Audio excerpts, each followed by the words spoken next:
Nate, after we open up, we'll grab 2 words at the bottom.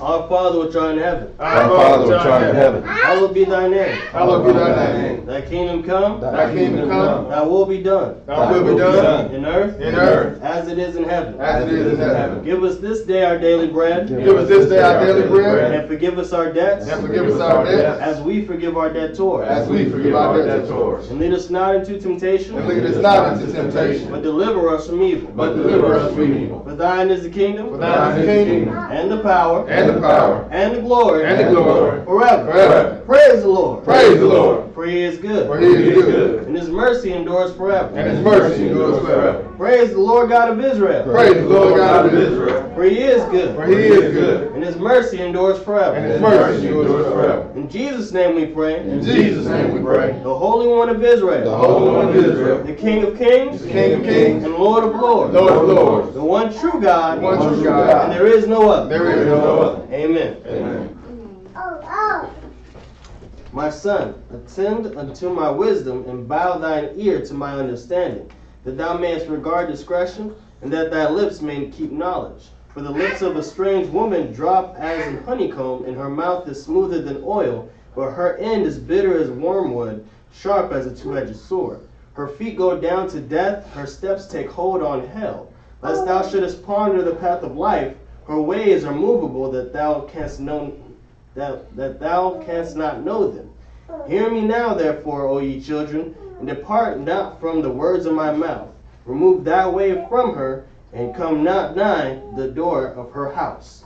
I just read to you Proverbs chapter 5, verses 1 through 8. May the Lord add a blessing to the reading, hearing, and doing of his word. In Jesus' name we pray. Amen. Amen.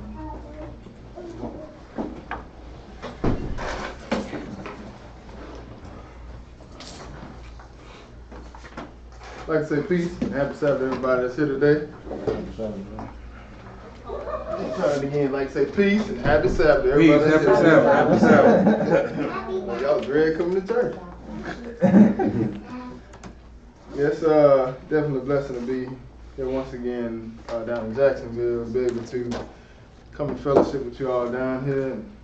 It's been a while, but it's good to see everybody still hanging in there, still dealing with the Word of God, because that's what it's all about. Trying to get understanding on what it is we need to get salvation. And you know, one of the things we need to look at today, pertaining to salvation, is Babylon, because when we come into the Word, a lot of us, for the most part, are kind of bombarded with the doctrine that America is Babylon. And you know, we got a lot of things that kind of, you know, kind of similar to Babylon, you know, with the sodomy and all the wickedness that's going on in the world today. So it is a lot of similarity. All the killings that's going on, all the false doctrine that's happening in America. You know, there is a lot of similarities as far as Babylon is concerned. But when you look at America, you know, you go back to America's origin. It didn't just come out of nowhere. You know, America has been around about 400 years. It hadn't been around a long time. So when you compare it to different societies or different nations before America, you have societies that have been in existence for thousands of years. So when it comes to America, America is a small part of the equation. You know, and that's what we're going to look at today, because so many people, you know, say when you come into the Word, you need to flee America. I had one guy telling me I need to sell my house. Thank you. One guy told me I need to sell my house and leave America. And, you know, at that time, it sounded good, but, you know, I still was a little scared because I've been here all my life. So I'm thinking if I sell my house and go overseas, which is what he told me, then what am I going to? You know, so we looking at this mainly to show that America is not Babylon, and just to kind of, you know, bring some ease to people. when they come into the word, because like I said, that's what you're going to get bombarded with. People going to tell you that you need to flee America, flee Babylon, which, you know, when it's all said and done, we'll be able to see that the fleeing that we need to do is, you know, spiritually, you need to come out of Babylon. I don't care if you left America, you can go overseas and sell your house and move. Listen, you still under Babylonian rulership. That's the whole point of this class, to show that Babylon has its tentacles in almost everything throughout the world.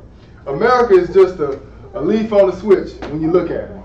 And, you know, some of the things that are happening right now with the new president, you know, some of the things he's saying, he's actually getting America ready to go ahead and back down and get ready to go ahead and take a back seat to the European Union. Because Rome is getting ready to come back, sisters and brothers. And that's who we need to be focused on. That's who we need to pay attention to. So we're going to start this in Genesis chapter 10 and look at the beginning of Nimrod, from him coming into power to being passed down to the Gentiles, which is what we're still up under today. We're still up under the Gentile rulership, but we're going to look at all this today to get understanding on this. So we're going to start this in Genesis chapter 10, and this is where your table of nations take place at. You ever want to go into the Bible and people ask you about, you know, the existence of man and where we come from and stuff like that? Genesis chapter 10 is a good place, because after the flood, as far as Noah is concerned, you know, and he had these three sons, Shem, Ham, and Japheth. When they repopulated the earth, you know, it's going to tell you what the Lord gave them as far as land mass is concerned. Where did they go to and where did they populate? But what we're looking at in particular right now is Nimrod. So start this in Genesis chapter 10. Pick this up in verse 1. All right, when you get there, go and read that, brother. Now these are the generations of the sons of Noah, Shem, Ham, and Japheth. And unto them were sons born after the flood. The sons of Japheth, Gomer, and Magog, and Madai, and Javan, and Tubal, and Meshech, and Tyrus. And the sons of Gomer, Ashkenaz, and Riphath, and Togarmah. And the sons of Javan, Elisha, and Tarshish, Kittim, and Dodanim. By these were the isles of the Gentiles divided in their lands, every one after his tongue, after their families, in their nations. Okay, so now the first one to start off with the Gentiles. Start off with Japheth.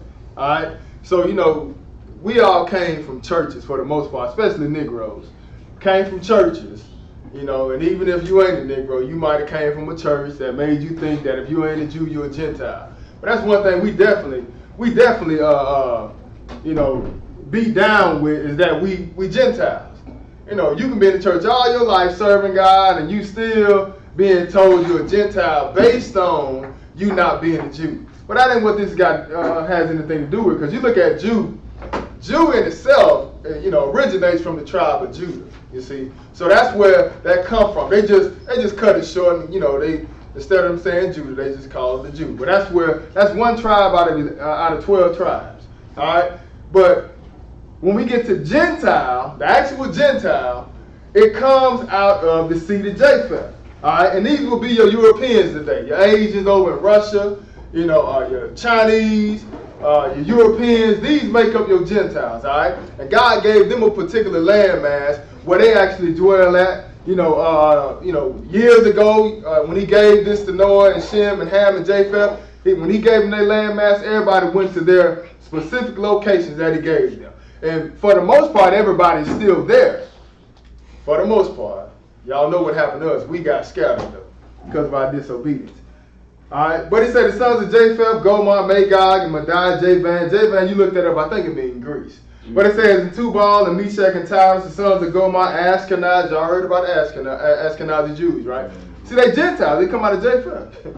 So they ain't Jews anyway. All right, then it says Riphath and Togarmah, the sons of Javan, Elisha, Tarshish, Kittim, and Dodanim. Then he said, well, by these were the isles of the Gentiles divided in their lands, everyone after his tongue, after their families, and their nations. What else to say, brother? And the sons of Ham, Cush, and Mizraim, and Phut, and Canaan. Now pay attention to who we're looking at now. It says, and the sons of Ham, Cush, Mizraim, Phut, and Canaan, right? Because the reason why we want to pay attention to this is because this is where we're going to actually start off the nations as far as ruling the world is concerned. So read verse 8, brother. What it say? And Cush begat Nimrod. So everybody heard about Nimrod. This is where you get a lot of your false doctrine from. Like for instance, Tammuz and what's it called? Semiramis. Yeah, Semiramis, Tammuz, the woman with the baby and stuff like that. Christmas, December 25th. All this stuff take you back to Babylon, which is where Nimrod came from. So what you see going on today, this stuff ain't new. This stuff has been around for a long time. Hey, they ain't just start worshiping the sun. They've been worshiping the sun. You see? But when Babylon fell, or when Nimrod went out of power, then you had the Gentiles come up and they just picked up those same customs. So it says, what? The sons of Ham, Cush, Mizraim, and Phut. Verse 8 says, the Cush begot Nimrod. What else to say, brother? He began to be a mighty one in the earth. Keep reading. He was a mighty hunter before the Lord. Wherefore it is said, even as Nimrod, the mighty hunter before the Lord. Right, so all it's saying is that Nimrod was a mighty hunter before the Lord, right? They don't say nothing else. Let's not try to put nothing else on there. He was a good hunter. Another place tell you the same thing it says, that he was a mighty one in the earth. All right, but he comes out of Cush, and Cush comes out of Ham. All right. Now what it says in verse 11, read that. Verse 10. And the beginning of his kingdom was Babel. Now pay attention now. It said in the beginning of his kingdom was what? Babel. Was Babel. Okay, go ahead and read. And Erech, and Akkad, and Calneh in the land of Shinar. Okay, so now you have all these different, cities inside of Shinar. Even with Duval County, we got different parts of town, I guess, in the sense that, Lackawanna. I can name them all because this is my home. You know what I'm saying? Lackawanna, Brentwood, North Side, East Side, 21st and Phoenix. You know what I'm saying? But just kind of look at it in the sense, this is what they kind of got going on here, but it's inside the land of Shinar. All right? So he said what? He said Babel, Erech, Akkad, Calneh in the land of Shinar. Now keep that in mind because Shinar going to come around later on once Nimrod falls out of power. All right, but now going to Genesis chapter 11. We're just going to, move through this right quick just to kind of get to where we're going. So Genesis chapter 11, read verse 1 and go ahead. And the whole earth was of one language. But now, before we read any further, remember what it says now. It says the beginning of Nimrod's kingdom, it was Babel. Okay? Now let's go look to see what happened during the time of his kingdom. We still talking about Nimrod, and this is how you got to read the Bible. See, when you're reading the Bible, it ain't always going to explain itself in that same chapter. This is why, you got to go to the law, got to go to the testimony to deal with the Bible. You can't just try to read it all the way through because you will get confused. Now, if you've been in the Word for some time, you get understanding on it, then you go back and read it. You understand it better. But if you ain't got no teacher and you ain't doing it according to the law and the testimony, you ain't getting these witnesses to back up one specific event, it can be confusing. All right, but now it's going to tell you a little bit more about Nimrod's kingdom. It said the whole earth was of one language and of one speech. Go ahead and read, bro. And it came to pass, as they journeyed from the east, that they found a plain in the land of Shinar, and they dwelt there. And they said one to another, Go to, let us make brick and burn them thoroughly. And they had brick for stone, and slime had they for mortar. Keep reading. And they said, Go to, let us build a city and a tower, whose top may reach unto heaven, and let us make us a name, lest we be scattered abroad upon the face of the whole earth. And the Lord came down to see the city and the tower, which the children of men builded. The Lord said, Behold, the people is one, and they have all one language. All right, but notice what happened in verse 4, right? The Lord told them, he says, verse 4, they said, Go to, let us build us a city and a tower, whose top may reach, lest we be scattered abroad upon the face of the whole earth. Because they weren't supposed to stay in that one, location. They supposed to go out, kind of like with us today. You inside of your house for a while, you grow up, and it's time for you to get out and, go ahead and start your own family and stuff like that. Well, they didn't want to do that. The Lord told Noah, y'all be fruitful and multiply and replenish the earth. Because this is after the flood. So this is what's supposed to happen. They're supposed to replenish the earth. But they want to stay in that one little spot. They're going to try to build a tower up to heaven. Now the Lord came down to see the city and the tower which the children of men had built. With the children of men built. What is that in verse 6? Read that again. And the Lord said, Behold, the people is one, and they have all one language. Keep reading. And this they begin to do. And now nothing will be restrained from them, which they have imagined to do. Right, see, they was on their way. They was on their way. They was building that tower up to heaven. You know, they're all in one language. So the Lord going to come down and do something to them, which we're going to read. But this is where you're going to get the beginning of Babel from. All right? So what did it say, brother? He said, let us go down. He said, first off, they have one language. This they begin to do. He said, go in verse 7. He said, go to, let us go down and there confound their language. All right, that what? That they may not understand one another's speech. Right, so now he's finna start confusing them now. And this is where this is where Babel going to originate from. All right, keep reading. So the Lord scattered them abroad from thence upon the face of all the earth. And they left off to build the city. Therefore is the name of it called... Wait a minute. So see how the Bible's giving you a definition of what Babel means? He said what? He said the Lord scattered them abroad from thence upon the face of all the earth, and they left off to build the city, right? Then he says, therefore, or because of this is why the name of this place is called Babel. Because he split their languages up. Now they can't understand each other. That's why even though we all bleed red blood, we all gonna die when it's all said and done. But guess what? Throughout the whole world, you know, we have all these different languages. This is how you know the Bible true, sisters and brothers. You know, we like to hound on different names and stuff like that. You got to call them that Yahweh, Yeshua, and all that type of stuff. I understand, but listen, I'm going to stick to what I read. But God is big enough to understand you in whatever language he gave us. You see? He gave us Jesus, sisters and brothers, and that's what we're going to stick with. That's what I'm going to stick with. That's what I can read out the Bible. Now, you go somewhere, you go to another country or something like that, it may translate to something else. You see? But people like to get all up in arms over the language when God is the one that was behind it anyway. He said, therefore the name will be called Babel, because the Lord did there confound the language of all the earth. And what else? And from thence did the Lord scatter them abroad upon the face of all the earth. So now let's go back over to, now keep reading. Where we at? Verse 10. All right, come back to, now flip back over to Genesis chapter 10. Because see, like I said, I was doing the time of Nimrod, and his kingdom was the beginning of Babel. But you're seeing what happened during his time, right? Lord came down there and split those tongues up. That's all tongues is, sisters and brothers. Tongue just means language. You know, when you go to church and they, want to call you in on Wednesday night and they want y'all to have corporate prayer speaking in tongues, sisters and brothers, we ain't talking about speaking no jibber jabber, okay? All we talking about is, like, for instance, if Nemo came up here right now and started speaking Spanish, guess what he's doing? He's speaking in tongues. Or he's speaking another language. That's all he's doing. That's what the Lord did. He confounded that language. Tongue just means language. That's all we're talking about. So we ain't talking about catching the Holy Ghost, spitting and flipping and, saying some crazy language. If you're saying a crazy language inside the church, the Bible gives you a protocol on what you need to do. Listen, be quiet if you don't have an interpreter. All right? So if you ain't got somebody that's telling you what this brother's saying, then he need to sit down and speak to himself. The Bible say that, 1 Corinthians chapter 14. But Genesis chapter 10, pick this up back at verse 8. What does it say, brother? And Cush began Nimrod. He began to be a mighty one in the earth. Skip down to verse 11. What does it say? Now read verse 9. Go ahead. He was a mighty hunter before the Lord, wherefore it is said, even as Nimrod, the mighty hunter before the Lord. So we read about Nimrod. We just recapping about Nimrod, so we don't forget who he is. Now remember, he had, he had the land of Shinar. He was in the land of Shinar, but the beginning of his kingdom was Babel. And Erech and Akkad and Calneh in the land of Shinar. Like I said, remember that, because that's going to be real important for you to understand how Babylon is still in existence today.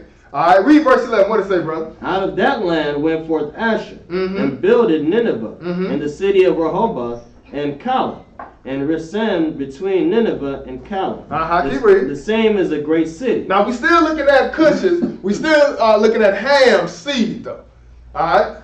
So what does it say? And Mizraim begot Ladim, and Anamim, and Lehabim, and Naphtahim, and Pathrazim, and Calahim, out of whom came Philistim, and Caphtorim. That's right. Keep reading. And Canaan begat Sidon, his firstborn, and Heth, and the Jebusite, and the Amorite, and the Girgasite. Okay, so now we're down to the Amorite. Now the Amorite, if you're paying attention to everything, we still dealing with Ham's children, all right?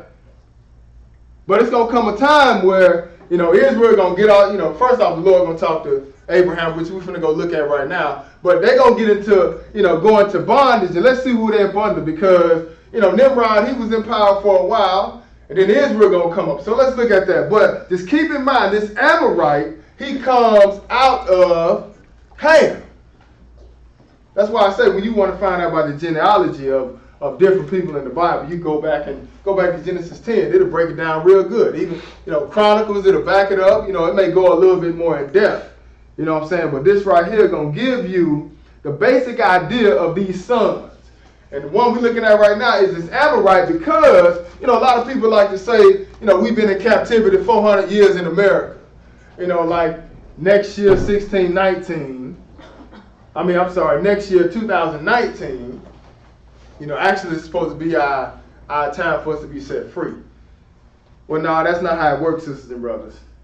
Listen, 400 years that we went in captivity to, we went into Egypt. That has nothing to do with America. Now, we've been in captivity for a long time. We've been in America almost 400 years. But this ain't the captivity that the Bible is talking about. But let's go over to Genesis chapter 15. Let's have a look at that. And the reason why I said let's look at the Amorites, because they come out of Ham, but even they going to come to an end, sisters and brothers. And when they come to an end, somebody else going to come up in their place and start ruling the world. So Genesis chapter 15. Let's look at verse 13. Genesis 15, verse 13. Go and read that, bro. And he said unto Abel, Know of a surety that thy seed shall be a stranger in the land that is not theirs, and shall serve them, and they shall afflict them 400 years. So now this is the Lord talking to Abraham, right? And this is where we get to 400 years, where people say, okay, well, we've been in America 400 years. Like I said, when I came in the Word, it's been so many dates that we supposed to be set free. 1616 was 1616 to 2016. That's 400 years. They say we was gonna be set free in 2016. We still here. All right. Now they push the date to 2019. They say, well, we got the slave ships in Virginia 1619. 400 years later, 2019, we gonna be getting set free. Because they getting this from this 400 years right here, but that's not talking about America. You see, this is talking about a totally different time frame. All right, so he telling Abraham, he said, Know of a surety that thy seed shall be a stranger in a land that is not theirs, and shall serve them, and they shall afflict them 400 years. And what else? And also their nation, whom they shall serve, will I judge, and afterwards shall they come out with great substance. Right, so you go back and read. We ain't going to really get off into what happened when we came out of Egypt. But, they had they spoiled the Egyptians. That's why they came out with all that gold and silver and stuff, and they got off into the wilderness. They built a golden calf. But where they got the gold from? They got it from the Egyptians. That's why I tell them here, hey, they're going to serve. When they go into captivity, they're going to serve. They're going to be afflicted 400 years. And that nation whom they shall serve will I judge. And afterward, they're going to come out with great substance. Verse 15. And thou shalt go to thy fathers in peace. Thou shalt be buried in a good old age. So, hey, Abraham, you're going to die. You're going to live a good life. And you're going to be buried in the good old age. What else? But in the fourth generation, they shall come hither again. Right, so he's still he's taking you back to what he told him, right? He said, Know of a surety that your seed going to be afflicted for 400 years. Now he's letting them know in the fourth generation, when they get to the 400 years, when that's at its end, they're going to come hither again. All right, talking about to the land of Canaan. All right, he said, but in the fourth generation, they should come hither again for what? The iniquity of the Amorites is not yet full. Right, because see, this is how, and the reason why I wanted you to pay attention to the Amorites coming out of Ham is because, one way we can't be in the Amorite, we can't be in captivity as far as 400 years concerned right now is because this right here is taking us back to when the Amorites were in power. You see? They come out of Ham's seed, sisters and brothers. So he said, when the iniquity of the Amorites is full, this is when Israel is going to be set free. Now, we're in another captivity right now. Luke chapter 21 lets us know that we're going to be led, like Jesus told in Luke chapter 21, he said Israel is going to be led away captive into all nations until when? The time when the Gentiles be fulfilled. So see, we're in two different time frames. We're in captivity. This is how you know the 400 years ain't got nothing to do with us, sisters and brothers. That has came and gone already. All right, we've been in captivity thousands of years. That's why when the Lord come and set us free, we're gonna be trying to come back. Lord take you to the wilderness, want to meet up with his saints and get us out there in the wilderness, not the saints, but Israel as a whole. get us out there and want to, you know, get us ready to get into the promised land, you're going to have some Israelites trying to go back to America. Because we've been in captivity for so long, sisters, brothers. We don't know what it is to be free. That's how it was with this when they came out. The same thing. They started reminiscing about the millings and the leeks and stuff and all the good stuff that they had. And here it is, the Lord done delivered them out of captivity. And the only thing they can think about is food. That's just like us, ain't it? Lord, get you to the wilderness, you missed that chicken. Ain't that something? He said, what? When the fourth generation, they going to come hither again, for the iniquity of the Amorites is not yet full. But this Amorite, he come out of Ham. Now the Lord is getting ready to take him down. Once he take him down, you know, you go read what happened when the Lord came through. You know, brought all the plagues in Egypt, because he told Moses, when he brought Moses up, he told Moses, listen, go tell Pharaoh to let my people go. And I've been paying attention to all the, you know, all the affliction and the hard bondage that's going on with my people. You know, so I'm going to come down and set them free, in other words. You know, but one of the biggest things that the Lord did was, when it was all said and done, the Lord killed the firstborn of Pharaoh, you know, and all the Egyptians. And everybody who didn't have that blood on their doorposts, all the way down to the slave, all the way down to the captive. Whoever didn't have that blood on their doorpost, when that death angel came through there, it killed off the firstborn for both man and beast, sisters and brothers. Then the Lord got the children of Israel, brought them out of Egypt, and get ready to set them up as a nation of people. But he done took down the Amorites. Their time is over with. Now he done delivered them, and notice what he gonna say to them. Go over to Exodus chapter 19. He done delivered Israel out of captivity. Because that's what got to come. The same thing gonna happen, sisters and brothers. Lord gonna deliver Israel out of captivity once again. See, last time he used Moses to be the intercessor. Last time Moses is the one that went through and did all the talking. You know, but he was actually moving on behalf of God. But God is the one that's going to deliver this people this time. Exodus 19, pick this up in verse 1. Because after this captivity, after the Lord done delivered them, notice the bargain that God is getting ready to make with them. Exodus 19, verse 1, what that say, brother? In the third month, when the children of Israel were gone forth out of the land of Egypt, the same day came they into the wilderness of Sinai. For they were departed from Rephidim, and were come to the desert of Sinai, and pitched in the wilderness. And there Israel camped before the mount. And Moses went up unto God, and the Lord called unto him out of the mountain, saying, Thus shalt thou say to the house of Jacob, and tell the children of Israel, Ye have seen what I did unto the Egyptians, and how I bare you on eagle's wings, and brought you unto myself. Now therefore, if you will obey my voice indeed, and keep my covenant, then ye shall be a peculiar treasure unto me above all the people, for all the earth is mine. So this is what the Lord is telling them. He done delivered Israel out of captivity. You know, this takes us back to this is what happened with our forefathers. You know, we were once a great people. So he telling them, listen, you know, you seen what I did to the Egyptians, how I brought you out on eagle's wing. In other words, I delivered you out of there. I was behind the operation. You know, it got so bad when the Lord delivered us out of captivity, you know, we got to a point where we couldn't, you know, we was trapped in between, you know, the water in front of us, and you had an army behind us. Then we saw the power of God. He opened up that Red Sea and brought us through the Red Sea, and then he even shut the water down. Bob even tell you that he closed the water down on the Egyptians. I need some water. You know, he closed the water down on these. I got some. I'm just playing. I'm just spitting. He closed the water down on the Egyptians, you know, even while Israel was in the middle of it themselves. But he didn't close it down on Israel as they was coming through. You see? As a matter of fact, even all the way down to today, where we, you know, as far as where we are right now in this time, hey, that's still something great. The world still talking about that. Every time around, you know, around April, around Easter, they have the different movies, the different shows come out, you know, showing you how the children of Israel was delivered through the Red Sea. That was a great event, sisters and brothers.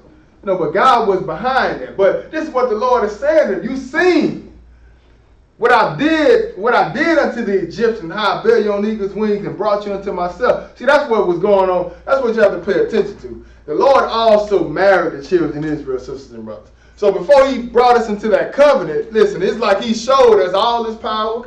He showed us what he can do. Now it's time for us to go ahead and make a choice who we gonna serve.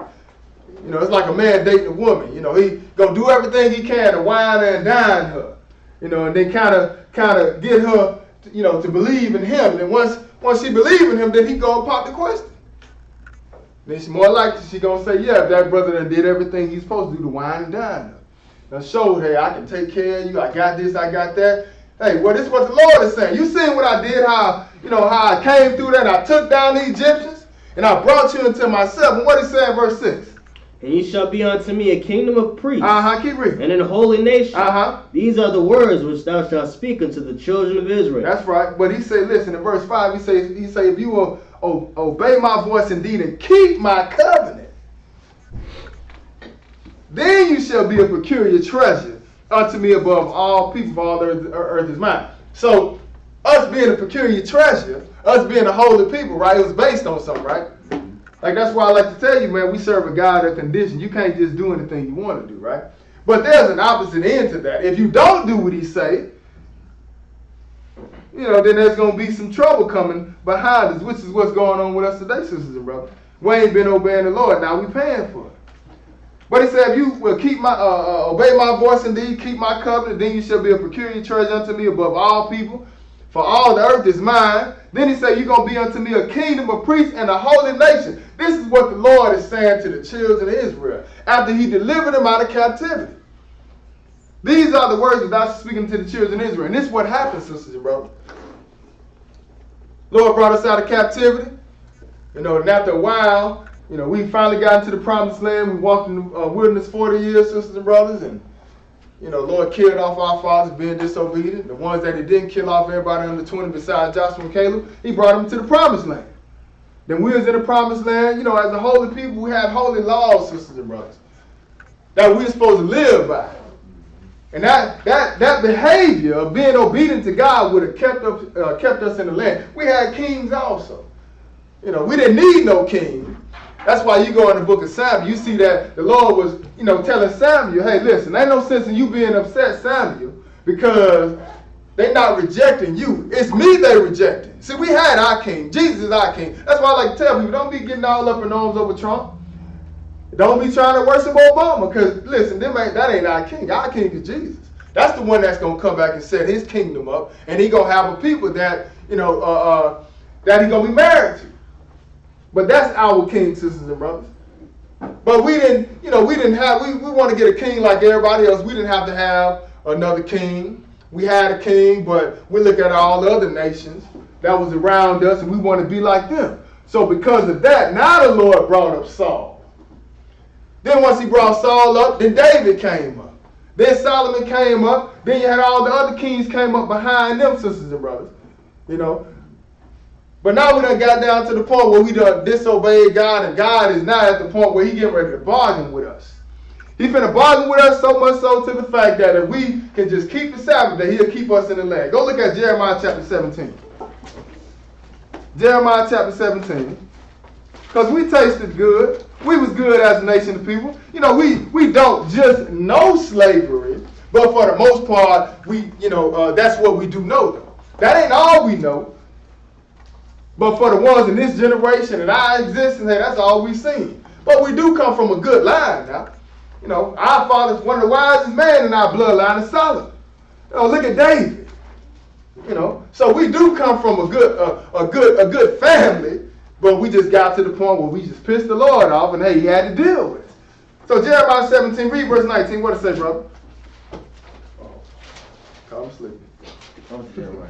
What does it say? Go ahead. Thus said the Lord unto me, Go and stand at the gate of the children of the people, whereby the kings of Judah come in, and by the which they go out, and in all the gates of Jerusalem, and say unto them, Hear ye the word of the Lord, ye kings of Judah, and all Judah, and all the inhabitants of Judah that enter in by these gates.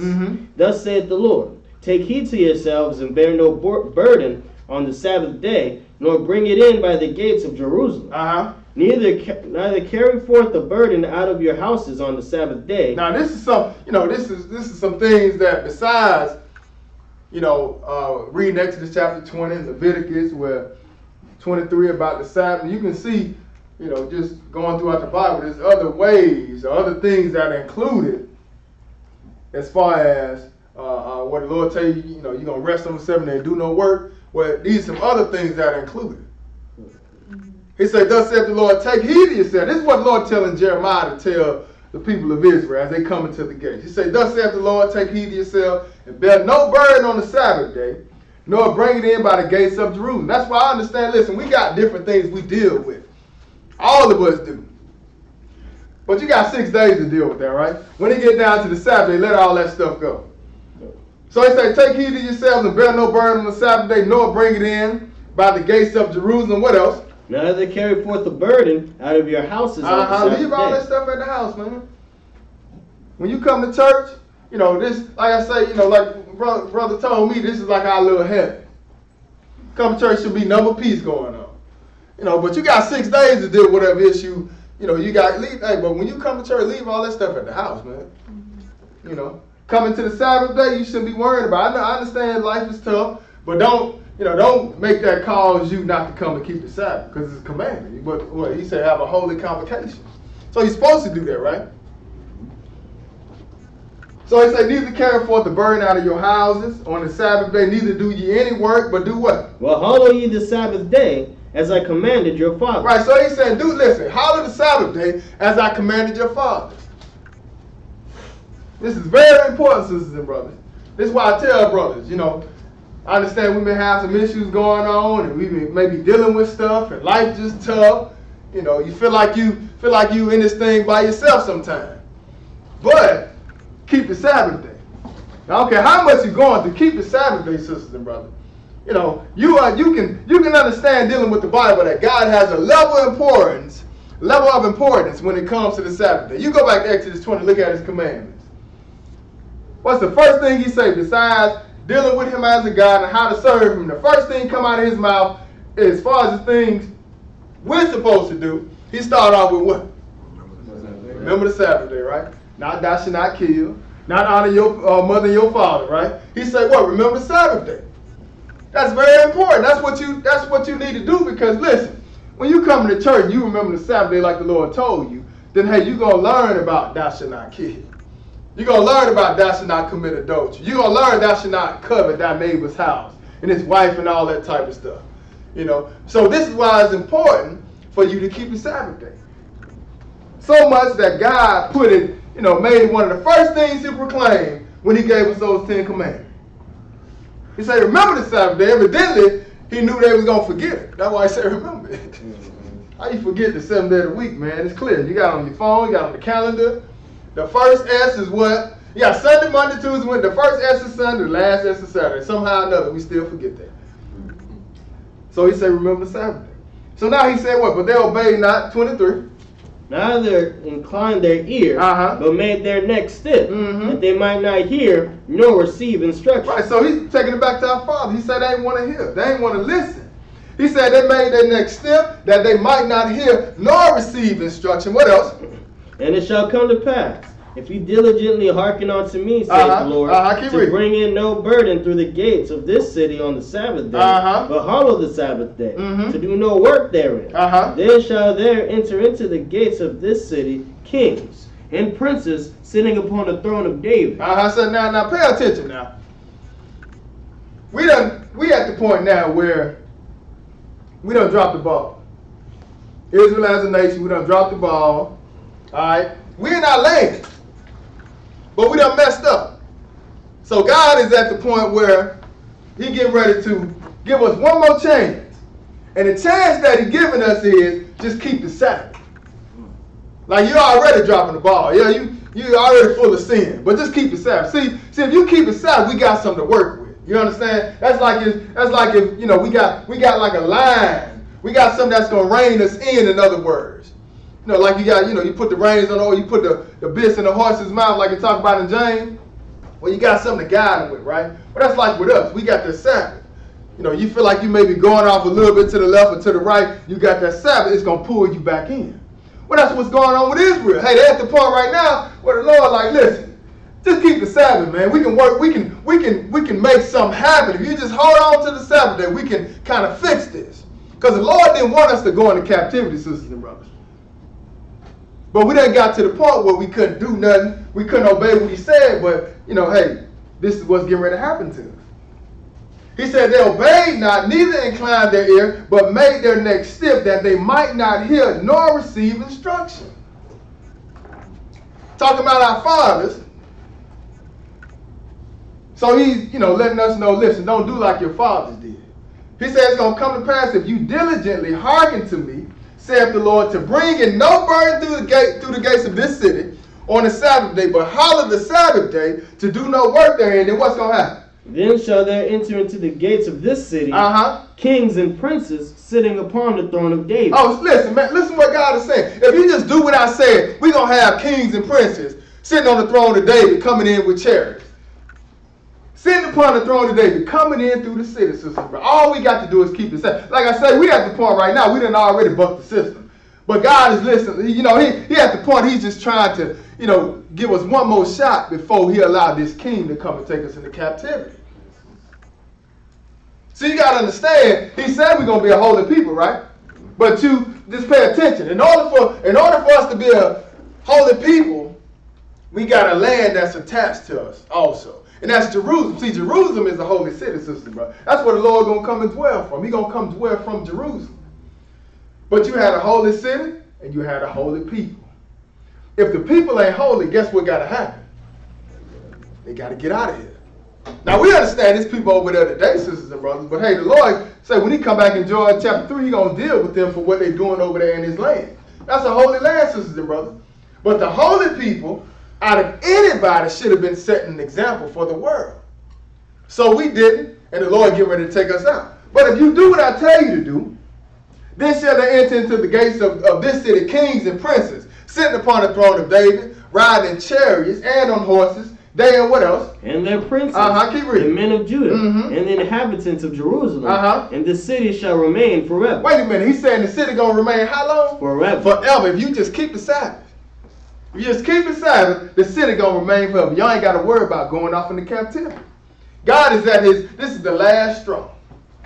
This is the last straw, and now he's at the point where he's bargaining with us just to keep the Sabbath. Go on and read, brother. Verse 26. They shall come from the cities of Judah, and from the places about Jerusalem, and from the land of Benjamin, and from the plain, and from the mountains, and from the south, bringing burnt offerings and sacrifices and meat offerings and incense, and bringing sacrifices of praise unto the house of the Lord. So we would have been straight, right?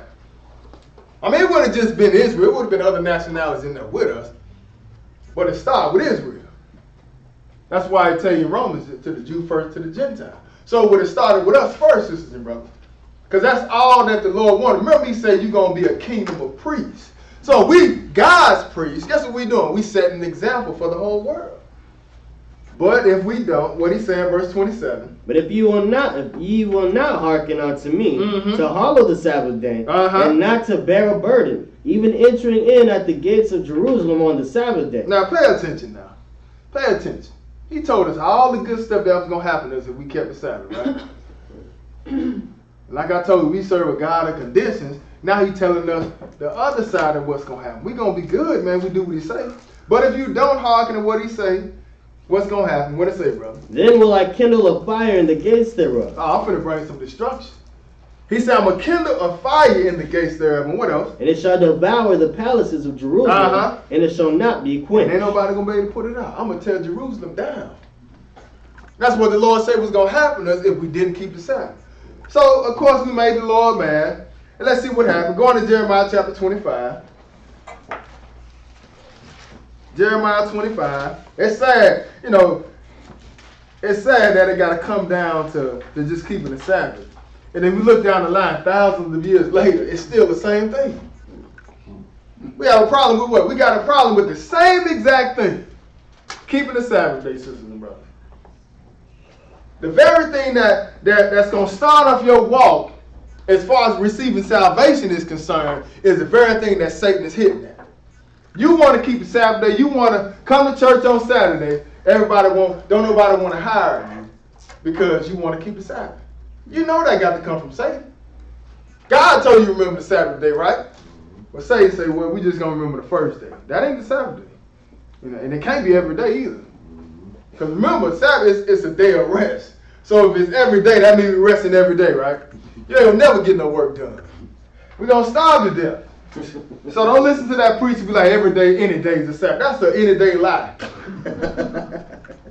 Any day is not no Sabbath day, sisters and brothers. You know, we know what 7 is. It tell you, he said the 7th day is a day of rest. So 25, Jeremiah 25, read verse 1. What does it say, brother? The word that came to Jeremiah concerning all the people of Judah in the 4th year of Jehoiakim, the son of Josiah, king of Judah. That was the 1st year of Nebuchadnezzar, king of Babylon. Okay, now pay attention now. Pay attention, because remember, Babel started when? Babel started with Nimrod, correct? In the land of Shinar. But we still got it around years later. It's still in existence. That's why I titled this, what? Mystery Babylon, not America, but Rome. Because Babylon has been around for a long time. America ain't got nothing to do with this. He said, what? The word that came to Jeremiah concerning all the people of Judah in the 4th year of Jehoiakim, the son of Josiah, king of Judah. That was the 1st year of who? Nebuchadnezzar. King of Babylon. Right, because now the Gentile dynasty is getting ready to come into effect. This is where, we know it as the white man. Where the white man is now getting ready to come into power. The Europeans are getting ready to rule the world. This is what God is going to set up, but now Israel is getting ready to fall. So he say what? Read verse 2.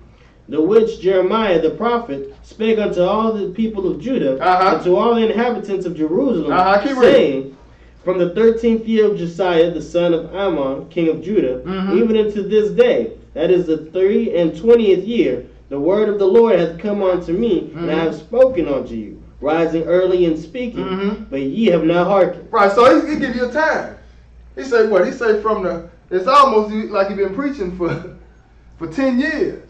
He say what? From the 13th year of Josiah, the son of Ammon, king of Judah, even until this day, that is the 23rd year. I've been coming rising early. So how long he was preaching to him? 10 years. 10 years at least.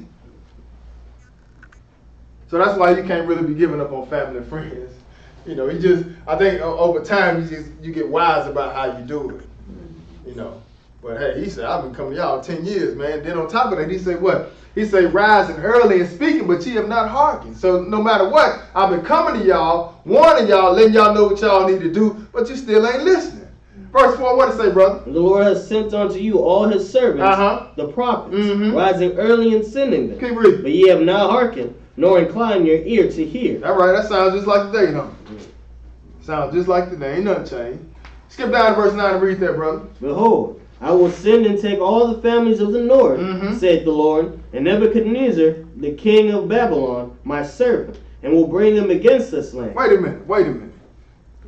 So he go and say things about, how they served all these other guys, and, they turned their neck against him and stuff like that. The Lord say, because of this, he said, what I will send and take all the families of the north, or from the north, saith the Lord, and Nebuchadnezzar, the king of Babylon, my what? Servant. Right, so it ain't like he was serving God and praying to God and fasting and all that type of stuff. No, what he mean by my servant is, I'm going to use him to whoop y'all. That's just like at the end of the world. You pay attention to what's going on, which we're going to look at today. You pay attention to what's going on with all the different scrimmages that's going on as far as fighting and war talk going on. Hey, that got to happen. The European Union, which we're going to look at today. Hey, that's Satan's army. But the Lord got him an army too, coming out of Russia and Iran, coming out of China, Gog and Magog and all that. The Bible tells in Joel chapter 2, that's the Lord's army. You see? But it ain't his servant as far as like they keeping his commandments and nothing like that. No, he gonna use that army to come up against the European Union. That's what he means. So just like Satan got his army, the Lord got his army, who he also consider his servant. Just like he's saying with King Nebuchadnezzar right here. He said, I'm going to send and take all the families of the north, saith the Lord, and Nebuchadnezzar, the king of Babylon, my servant, and what else? And will bring them against this land. I keep talking about Jerusalem. He said, I'm going to bring them up against Jerusalem. Now, remember he told them I'm going to kindle fire in all the places, right? Listen, you don't want to do what I say? Well, we at the point where Israel say, well, we ain't going to do what you say. Well, now, the Lord is getting ready to bring destruction. He getting ready to bring up the Gentile dynasty, sisters and brothers. And it started with Nebuchadnezzar. He said what? The king of Babylon, my servant, will bring them against this land and against the inhabitants thereof. What else? And against all these nations round about. And will utterly destroy them and make them an astonishment and in hissing and perpetual desolation. Mm-hmm. Where you at? Verse 9. Okay, go ahead. Moreover, I will take from them the voice of mirth, and the voice of gladness, the voice of the bridegroom, and the voice of the bride, the sound of the millstones, and the light of the candle. He's taking all type of happiness, all type of joy, everything that's good in the city, finna tear it up, sisters and brothers. You know how it is on your day when you get married, Brother Tony. You remember that was a good day for you, wasn't it? Yeah. It was a good day for you, Sister Claire, wasn't it? It was a good day when most of us got married. It was a good day, right? It should be. If it wasn't, you might need to check. It should be a good day when you got married, you know. But all that joy that comes with that, the Lord said, I'm going to take all that. The voice of mirth, the voice of the bridegroom, the voice of the bride. Hey, I'm taking all that out. What did he say, brother? Verse 11. And this whole land shall be a desolation, and an astonishment. Keep reading. And these nations shall serve the king of Babylon 70 years. Oh, what he say? What? Now these nations gonna serve the king of Babylon for 70 years. You know, but we ain't gonna deal with the 70 years a day. Like I said before, that's another class for another time. But it's really, you know, you go to Daniel chapter 9. This is where they messed up the Great Tribulation. They say the Great Tribulation gonna be for 7 years because of, you know, what the angel told Daniel. Because Daniel in Daniel chapter 9, he finally understood what Jeremiah was talking about. That's why you got to, you know, have understanding on reading the Old Testament. If Daniel can read the Old Testament, if Jesus can refer you back to Daniel, Matthew 24, then why you can't read the Old Testament? That's how you know it's coming from Satan, sisters and brothers. But Daniel started understanding. He realized in Daniel chapter 9, listen, man, we've been in captivity over 70 years and we still here.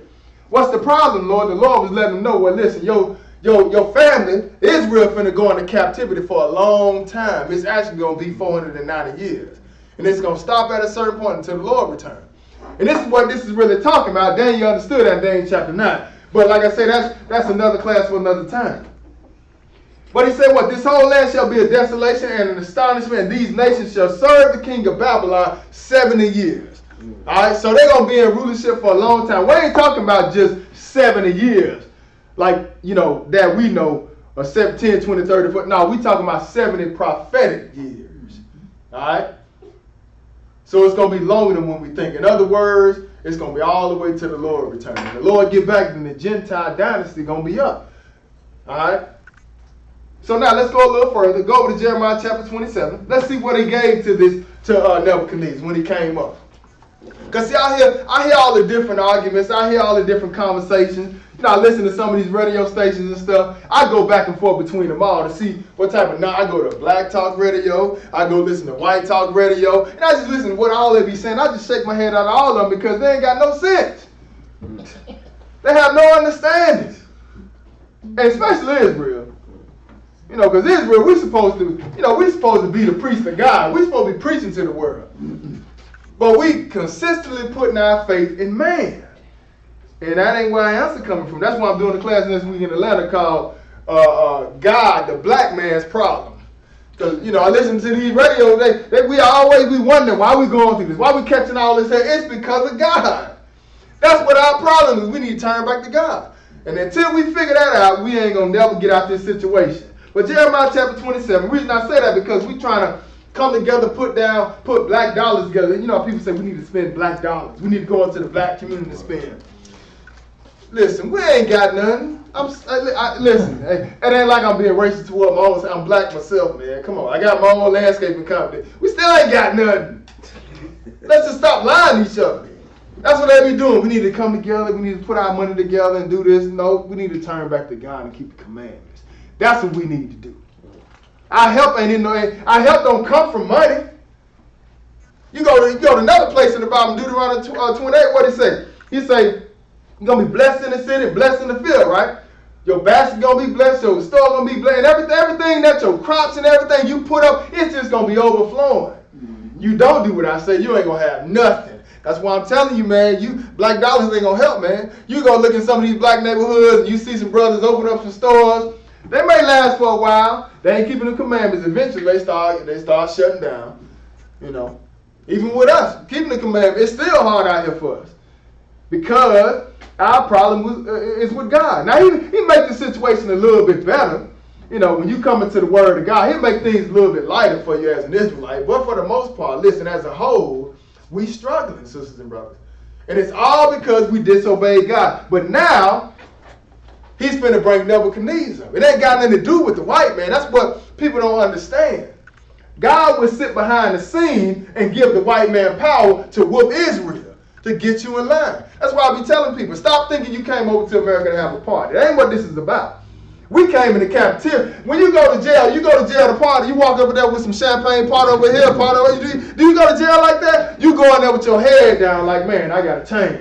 And if I don't change, I'm going to end up being here longer than necessary. Well, that's what God did. He sent us into captivity, sisters and brothers. And we came in this captivity to learn from our mistakes and turn back to God so He can set us free. That's what it's all about. He didn't bring us in so we can have a party and be a part of, this system that's going on. That ain't what God brought us here for. He brought us here and we are getting chastised. So we can't point our finger at the white man. We need to be pointing our finger at ourselves and turn back to God.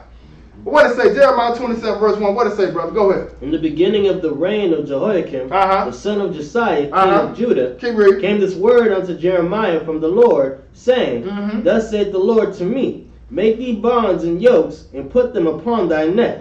So this is what the Lord is telling Jeremiah. Thus saith the Lord to me, make thee bonds and yokes, and put them upon thy neck. Right, so He's telling him to put some bonds and yokes upon your neck. Now, the Lord is giving him telling him something to do because it's going to be a sign. All right, what else? What He said in verse 3? And send them to the king of Edom, and to the king of Moab, and to the king of the Amorites, and to the king of Tyrus, and to the king of Zidon, by the hands of the messengers which come to Jerusalem unto Zedekiah. Right, so the messengers that come up to Jerusalem from Moab, from the Ammonites, from Tyrus and stuff, send these bonds and yokes by them back to their kings. Because it's for a sign. The Lord is sending a message. Now, what does it say, brother? Verse 4. And command them to say unto their master, Thus saith the Lord of hosts, the God of Israel, Thus shall ye say unto your master. That's right, go ahead. I have made the earth, the man and the beast that are upon the ground, by my great power and my outstretched arm, and have given it unto whom it seemed meet unto me. And now have I given all these lands into the hand of Nebuchadnezzar. Wait a minute, he did what? I have given all these lands into the hand of Nebuchadnezzar. That's right, because in verse 5 he said, listen, I made everything, in other words. The earth, the man and the beast that are upon the ground, by my great power, by my outstretched arm, have I given it unto whom it seemed meet or necessary unto him. And that's what the Lord is finna do. He's finna give this world into the hand of the Gentiles now. So he said in verse 6, what? And now have I given all these lands into the hand of Nebuchadnezzar, the king of Babylon. Right, so he said, now have I given all these lands into the hand of Nebuchadnezzar, my what? Servant. My servant. So listen, that's what you see going on today.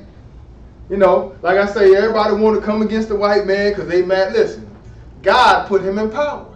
And this is the beginning of it right here. And you can't do nothing about it until the Lord get back. That's when his power going to be over with. But everybody had an opportunity to rule. Nimrod ruled. He was black. He came out of Ham. He ruled the world for some time. Then we even saw that Amorites was in power while Israel was in captivity. Then once Israel came out of captivity, you go see how the Lord brought up our forefathers Solomon and David and how they ruled it for a while. Solomon, the wisest man in the world, you had the Queen of Sheba coming over there just to have a conversation with him. She saw all his servants and how they operated in the kingdom. She couldn't believe it. One of the wisest men in the world came from our bloodline. So everybody had their time. Now it's the Gentile time. And they're going to be in power all the way down to the Lord return. So he said, now have I given all these lands. That's everywhere, sisters and brothers. Besides a certain few like Russia, they can't really get Russia because they do their thing. But at the same time, them Gentiles too. But you don't really see them agreeing with Europe. They don't believe in God at all. They don't do that. Over there, that's a complete atheist nation. But them still Gentiles. They running the whole world. So he said, now have I given all these lands into the hand of Nebuchadnezzar, the king of Babylon, my servant, and what else? And the beasts of the field. So this is why you got to go get a fishing license, Tony.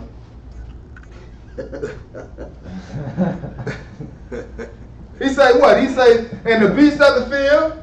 Go ahead. Have I given him also to serve him? So that, I talked to Brother Dwight Wade in Arkansas. He go deer hunting a lot. And I was talking to him about a year ago, early last year. He went deer hunting and he killed a few deers. And he's like, I gotta call in. I can't remember whatever department it is, but he gotta call into the rangers so they can actually put a tag on the deer. And I'm saying to myself, but what if you kill a deer on your own property, bruh? You still got to call. I mean, I probably wouldn't call. I don't know. Like, hey, I ain't going to report all the fish I catch. If they tell me I got to catch 30, and I catch 40, I may try to hide some, but I get caught. Now I'm under the law. And that's probably a fine or something, I'm not encouraging that. I'm just saying, he said, he got to report the deer that he catch. And I'm thinking to myself, Brother Dwight got 16 acres of property, man. You got to call him and tell him you shot a deer on your own property. But what is the Lord saying?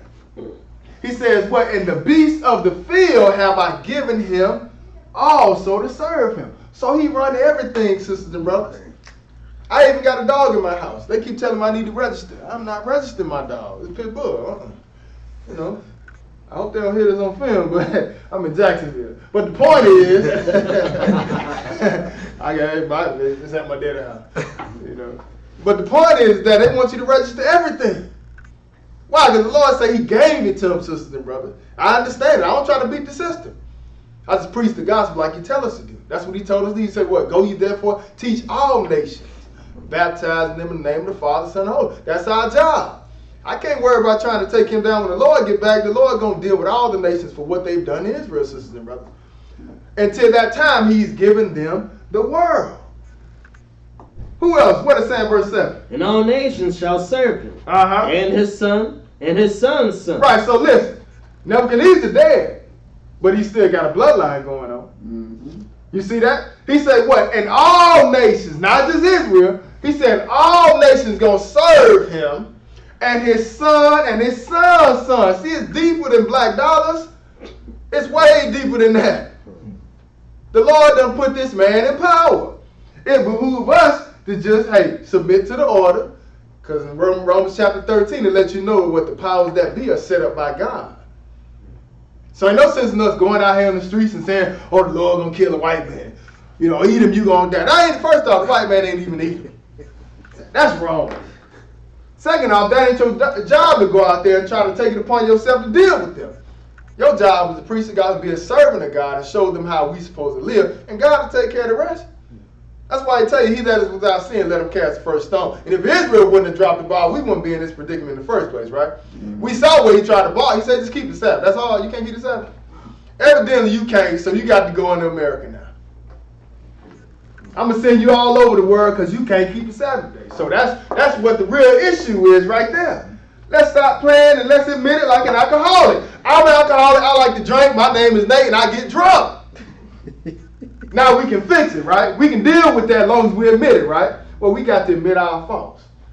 We sinned against God. Daniel did it. Daniel chapter 9, he started, he sat out there and laid out all the sins of his people. He said, we have transgressed and not obeyed. Then he asked the Lord about the 70 weeks of Daniel. But he confessed all the sins. He said, I confess the sins of all, me and the people. Because that's the only way we're going to be able to fix the problem. You got to admit that you've done some wrong. And that's our problem. We got so much pride, we don't even want to admit that we slaves. We don't even want to admit that we got to do it. We don't got to keep the Sabbath. We don't got to keep that law. We can eat whatever we want to eat, just pray over it. Listen, that might work for another nationality. People, it don't work for the Negro. Let's be honest. It don't work.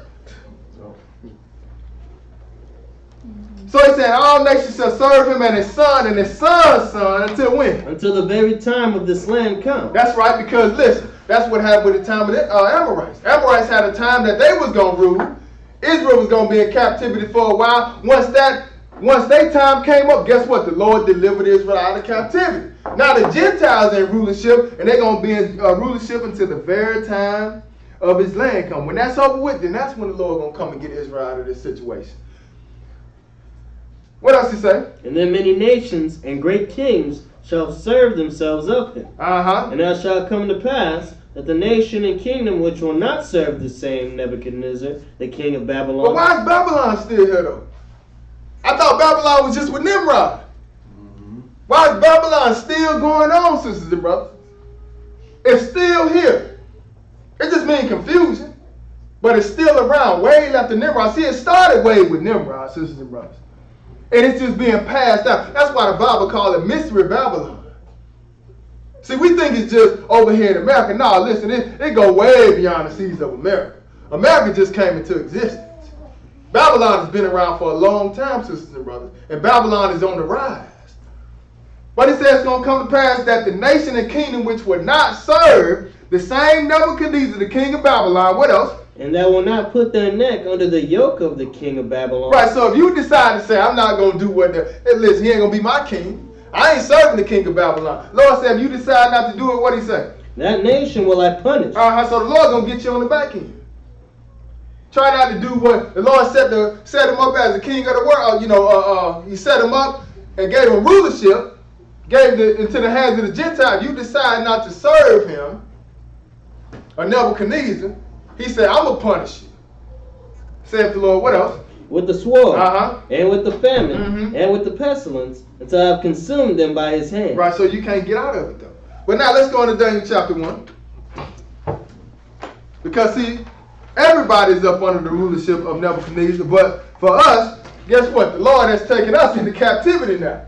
And that's what ended up happening. Nebuchadnezzar came down, like he said, I'm going to send the families of the north. They came down and got us and sent us into captivity. You go and read off in your history books about 70 AD. 133, I believe, AD, when they finally got us out of there for good, sisters and brothers. But that's who he sent. He sent the Romans down into Israel. But this is the beginning of our captivity. Daniel chapter 1, read verse 1. What does it say, brother? In the 3rd year of the reign of Jehoiakim, king of Judah. We was just reading about him in Jeremiah 25, right? 25 and 27. He was in rulership then. Now the Lord is getting ready to bring Nebuchadnezzar down. See, it didn't matter who you was.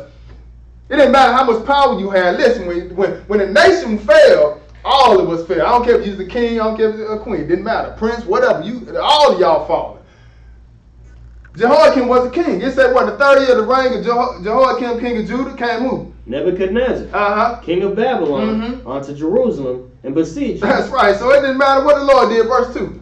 And the Lord gave Jehoiakim, king of Judah, unto his hand. Wait, so the Lord gave this king of Judah into the hand of Nebuchadnezzar. That's why I said it don't matter. We done made the Lord, man, so all of us going into captivity.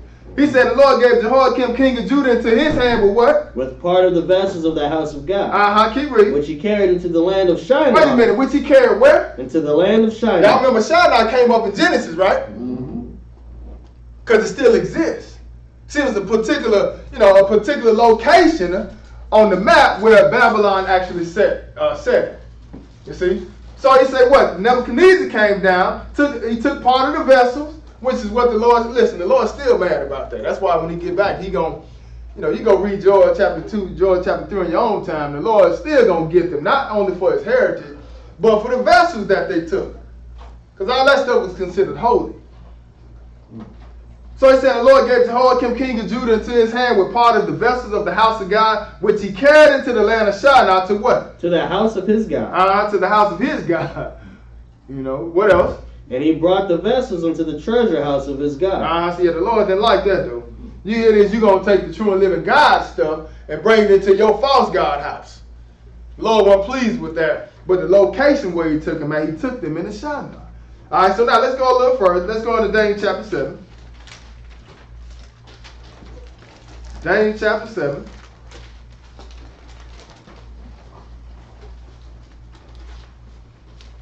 We're going to get into some history here, so hopefully you got a pen and paper so you can write this stuff down.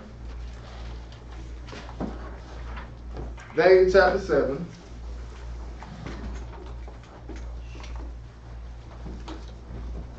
We're going to pick this up at verse 1. Daniel 7 and verse 1. All right, go ahead and read that, brother. In the 1st year of Belshazzar, king of Babylon, Daniel had a dream and visions of his head upon his bed.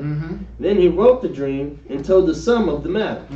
Daniel spake and said, I saw in my vision by night And behold, the four winds of the heaven strove upon the great sea, and four great beasts came up from the sea, diverse one from another.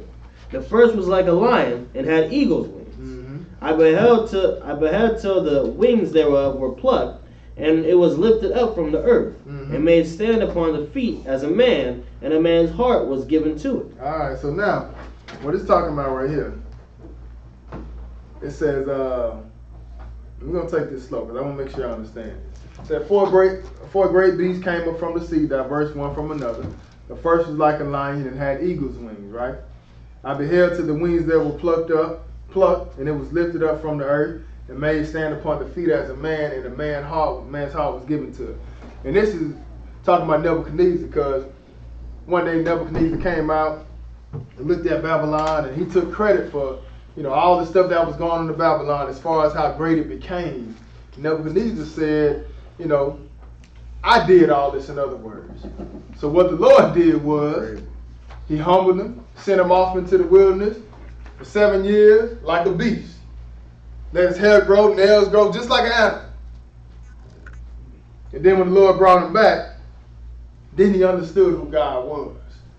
He knew not to play with God like that no more. And that's why it's saying here, and made stand upon the feet as a man, and a man's heart was given to it. But that's the beginning of the Gentile dynasty, starting with Nebuchadnezzar. Go ahead and read verse 5. And behold, another beast, a second like to a bear, and it raised up itself on one side, and it had 3 ribs in the mouth of it, between the teeth of it. Right, so now you can see some of the images, right? Show y'all some of the images, because, like I used to say, me and Jediah, we used to draw images in the house before we moved. We used to draw images in the house, and we sucked at it real bad. I think we might have caused more confusion than we did understanding, because our drawing was just terrible. So this is what led me to start actually getting the images. So the first one we're looking at, it said the first one, read the first one again for me. The first was like a lion, and had eagle's wings. All right, so the first one was like a lion, right? Y'all can see that? And it had eagle's wings. All right, I don't know if they can see online. No, it's okay. I'll post it. I'll show you talking. Huh? I'm going to just show you this right here, whoever's watching, if you're watching, and then just remember that picture. All right, so, what's the second one, brother? Now, the first, that would represent the beginning of the Gentile dynasty, start with Nebuchadnezzar. What else you got? And behold, another beast, a second like to a bear. All right, so we got the bear right here, right? All right, what else? What it say? And it raised itself on one side, and it had 3 ribs in the mouth of it, keep between reading. the teeth of it. And they said thus unto it, Arise, devour much flesh. Now, because we're not going to actually, because we're going to look, trying to see if I have it in here where to break it all down. Because I'm trying to get to the last beast, which is the most important one right now.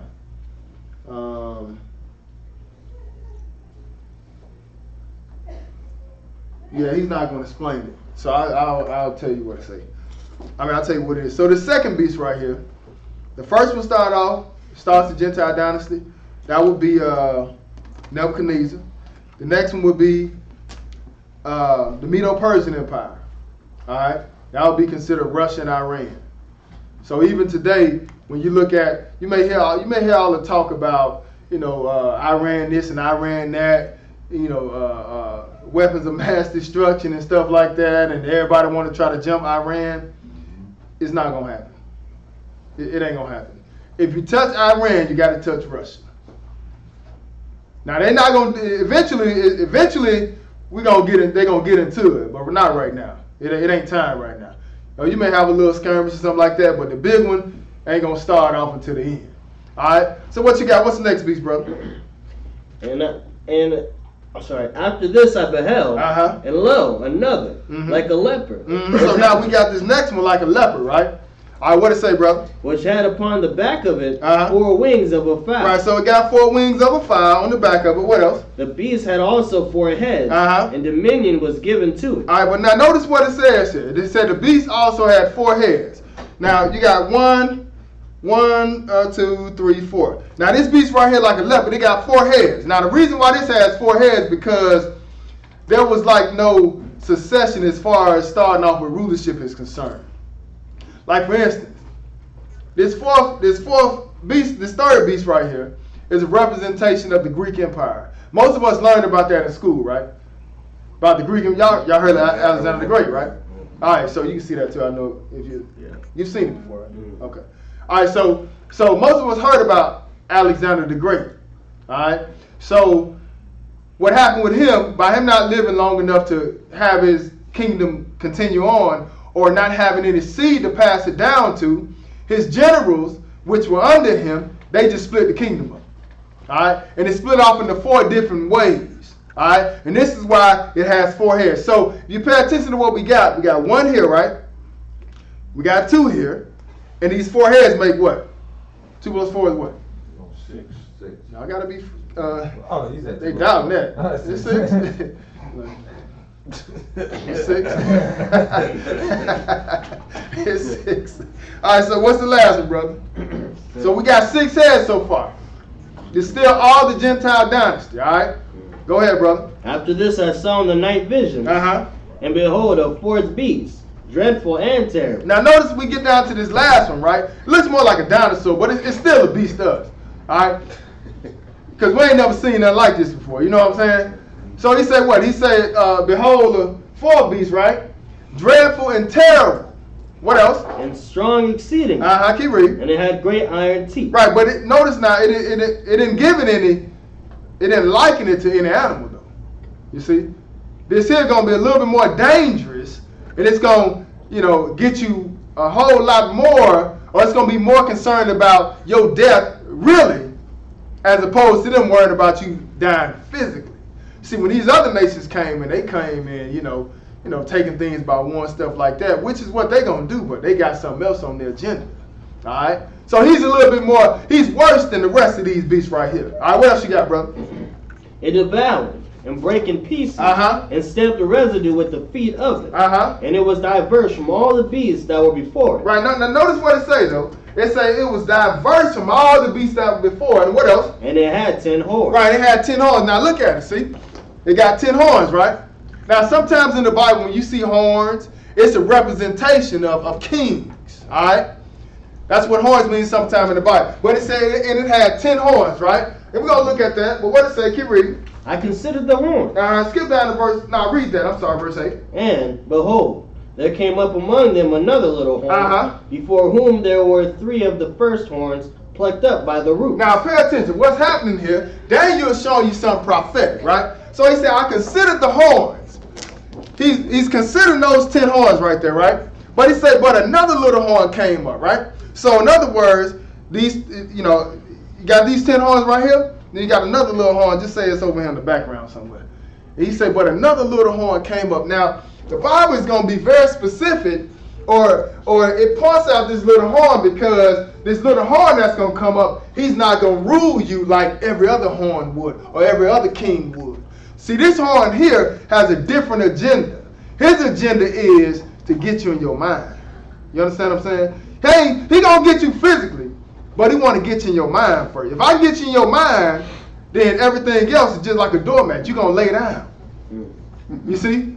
So he just want to get you in your mind. That's why the Bible said, I consider another little horn. What else? And there came among them another little horn, before whom there were 3 of the first horns plucked up. Right, so this little horn came, he knocked down, he took out 3 of those horns. Alright? These 10. He already took 3 of them down. Alright, so that would be the Urielites, the Ostrogoths, and the Vandals. These are 3 kings that he took down out of Rome, right out the gate. Go ahead and read. And behold, in this horn were eyes like the eyes of man, and a mouth speaking great things. Still talking about this little horn. He said, behold. And this, he said what? Behold, and this horn were eyes like the eyes of a man, and a mouth speaking great things. You see? Like the Lord said, remember the Sabbath day. He said, no, we going to keep Sunday. The Lord said the evening and the morning make a day. Well, we got, according to them, that 12 o'clock midnight is a new day. If you just pay attention to the word, it's called midnight. That means you're in the middle of the night. Ain't nothing new about that. The Lord told you that what? A man shall leave his father and mother, cleaving to his wife. They say you're going to cleave to your husband. Or they make it seem like it's okay for a man to be married to another man. That's why I did a class last week talking about this. And it ain't no such thing as same-sex marriage. It's same-sex relationships. Because in God's eye, he made a man and a woman to be married, but this man that's speaking great things, he's speaking against what God said. God said, remember my death. He said, no, we're going to remember your birth on December 25th. He even getting so bold to the point now that he's saying stuff like Adam and Eve was a fable. Because he got a mouth speaking great things. But what does it say, brother? Keep reading. I beheld till the thrones were cast down. Skip down to verse 15. I, Daniel, was grieved in my spirit in the midst of my body. And the visions of my head troubled me. I came near unto one of them that stood by and asked him the truth of all this. See, Daniel wanted to know. Don't make it too hot, because I'm up here, boy. It's going to burn me up. It is kind of chilly, though. Yeah, just don't make it too hot, though. So he said what? He said, I Daniel was grieved in my spirit in the midst of my body, and the vision of my head troubled me. What else? Verse 16. I came near unto one of them that stood by me, and asked him the truth of all this. So he told me, and made me know the interpretation of the things. These great beasts, which are four kings, which shall arise out of the earth. Right, so now pay attention now. Daniel wanted to know what his vision was, and the angel come to him and he told him, he said, these great beasts, which are four kings or four different kingdoms that's going to rise out of the earth. All right, keep reading. But the saints of the Most High shall take the kingdom and possess the kingdom forever, even forever and ever. Keep reading. Then I would know the truth of the fourth beast. See, even though we got these four beasts, Daniel want to know about this fourth beast. Like you got the four, you got the lion, you got the bear, you got the leopard, but Daniel is concerned about this fourth beast. Remember now, he's a little bit different than everybody else. So this is who Daniel is concerned about, which is who we need to be concerned about, because it's surrounding our time. He said, these great beasts which are four kings which shall arise out of the earth, but the saints of the Most High shall take the kingdom. That's what's going to happen. Eventually, when it's all said and done, the saints going to take the kingdom, but it's going to be on this earth though. He said, the saints of the Most High shall take the kingdom and possess the kingdom forever, even forever. But he said, what? I will know the truth of the fourth beast. I need to know about this fourth beast. Go ahead and read. Which was diverse from all the others, exceeding dreadful, whose teeth were of iron, and his nails of brass, which devoured and brake in pieces, and stamped the residue with his feet. Keep reading. And of the 10 horns that were in his head, that were in his head, and of the other which came up. And right, so in other words, he's just repeating about the beast that he want to know about. That's all he's doing. So read verse 21. What it say? I beheld, and the same horn made war with the saints. Right, so listen, he said, I beheld the same horn made war with the saints. We talking about that little horn. That little horn is going to make war with the saints, sisters and brothers. During the time we know as the Great Tribulation. And right now today, we would be considered saints. So the Great Tribulation jumped off right now. The ones that's keeping the commandments of God and doing what he say, those are considered saints. So I just want you to know, if you ain't been told this, some of us going to have to die for the word of God. All right? Some of us going to be beheaded for the word of God. But if you're doing what he say, and not to say that you ain't doing what he say, but if you know about the place of safety that the Lord got set up for his church, and you have faith enough to make the move at the right time, you may be able to escape this great tribulation that's coming. But the point is, if you don't escape this great tribulation, this little horn is going to make war with the saints. And what else to say? And prevailed against them. And he going to win, though. Keep reading. Until the Ancient of Days came. Right, until the Ancient of Days came. That's just talking about Jesus. No beginning of days and no end of life. But this is how long he going to be around. This is how long this little horn going to be around. Until the Ancient of Days came. And what else? And judgment was given to the saints of the Most High. Keep reading. And the time came that the saints possessed the kingdom. Thus he said, the fourth beast shall be the fourth kingdom upon the earth. Now pay attention now. He said, thus he said, the fourth beast, talking about this right here, this last one right here, he said what? Shall be the fourth kingdom upon the earth. This is what we're upon it right now, whether you know it or not. All right, this is the Roman Empire. The reason why you got the 10 horns there, because it was set to rise and fall 10 times. All right, and it has done it 9 times already. We still got one more time that they're trying to come back. All right, and we're going to see that they are already in the workings and trying to bring it back now. That's why America got to take a back seat in order for Rome to come on back, sisters and brothers. So he said, I beheld the same horn made war with the saints and prevailed against them. That's in verse 21. All right, but where you at? Verse 23? Yes, sir. All right, he said, thus he said, the fourth kingdom shall be the fourth kingdom upon the earth, which shall be diverse from all the kingdoms, and shall devour the whole earth, and shall tread it down and break it in pieces. What else? And the 10 horns out of this kingdom are 10 kings that shall arise.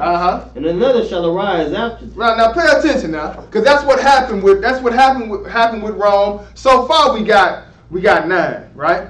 So he says what? And because remember now, when he came, he automatically took down 3 that you don't even hear about. You don't hear about the Urites, the Ostrogoths, and the Vandals. All right, but you pay attention to the Vandals. That's where you get vandalism from. All right, but you don't hear about them because when he came, he just completely took them down. All right, so the Bible is explaining to you what those 10 horns are. He said the 10 horns out of this kingdom are 10 kings that shall arise, and each of them gonna try to rebuild Rome. But it's been done 9 times already. They tried to do it. He said another shall arise after them, and what? And he shall be diverse from the first. And he shall subdue 3 kings. Right, so and that's what he did. He took down 3 kings, but he gonna be diverse from the first. He ain't gonna be the same as everybody else now. See, like I say, everybody else, they're more concerned about ruling you militarily. You know, they're concerned about taking land. They're more concerned about weapons and all that type of stuff, and which is what's going to be necessary at the end to fight God, because that's what he's going to try to do. But this man right here, he's going to be diverse from all the other ones. Why? Because he's more concerned about spiritually. If I can get you to serve me spiritually, that's what it's all about, because Satan behind him, sisters and brothers. That's where he's going to get his power from, Satan. So that's why the Bible's letting you know that he's diverse from all the other ones. He said what? He's diverse from the first, and he shall subdue 3 kings. What else? And he shall speak great words against the Most High. And he shall wear out the saints of the Most High. And think to change times and laws. So he said what? He going to speak great words against the Most High. Like we were just discussing some of the things he's already saying. It's going to get worse during the time of the Great Tribulation. You think it's bad now. Like on the way here, you know, Caesar was showing us how the sister Fantasia is at a gospel concert, you know, in leotards like Beyonce, not leotards, in a onesie, looking like Beyonce. At a gospel concert? Listen, I come from a time where it was a sin if you wore red fingernail polish. It was a sin if you wore lipstick. You understand? But this is what this man, or what this you know, Satan behind the scenes is now loosening things up and just getting you ready for what's really coming.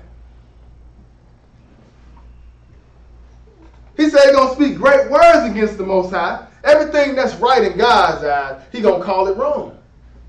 Just pay attention to what's going on, sisters and brothers. How is it that you're a bully because you tell somebody you shouldn't be lusting after another man being a man?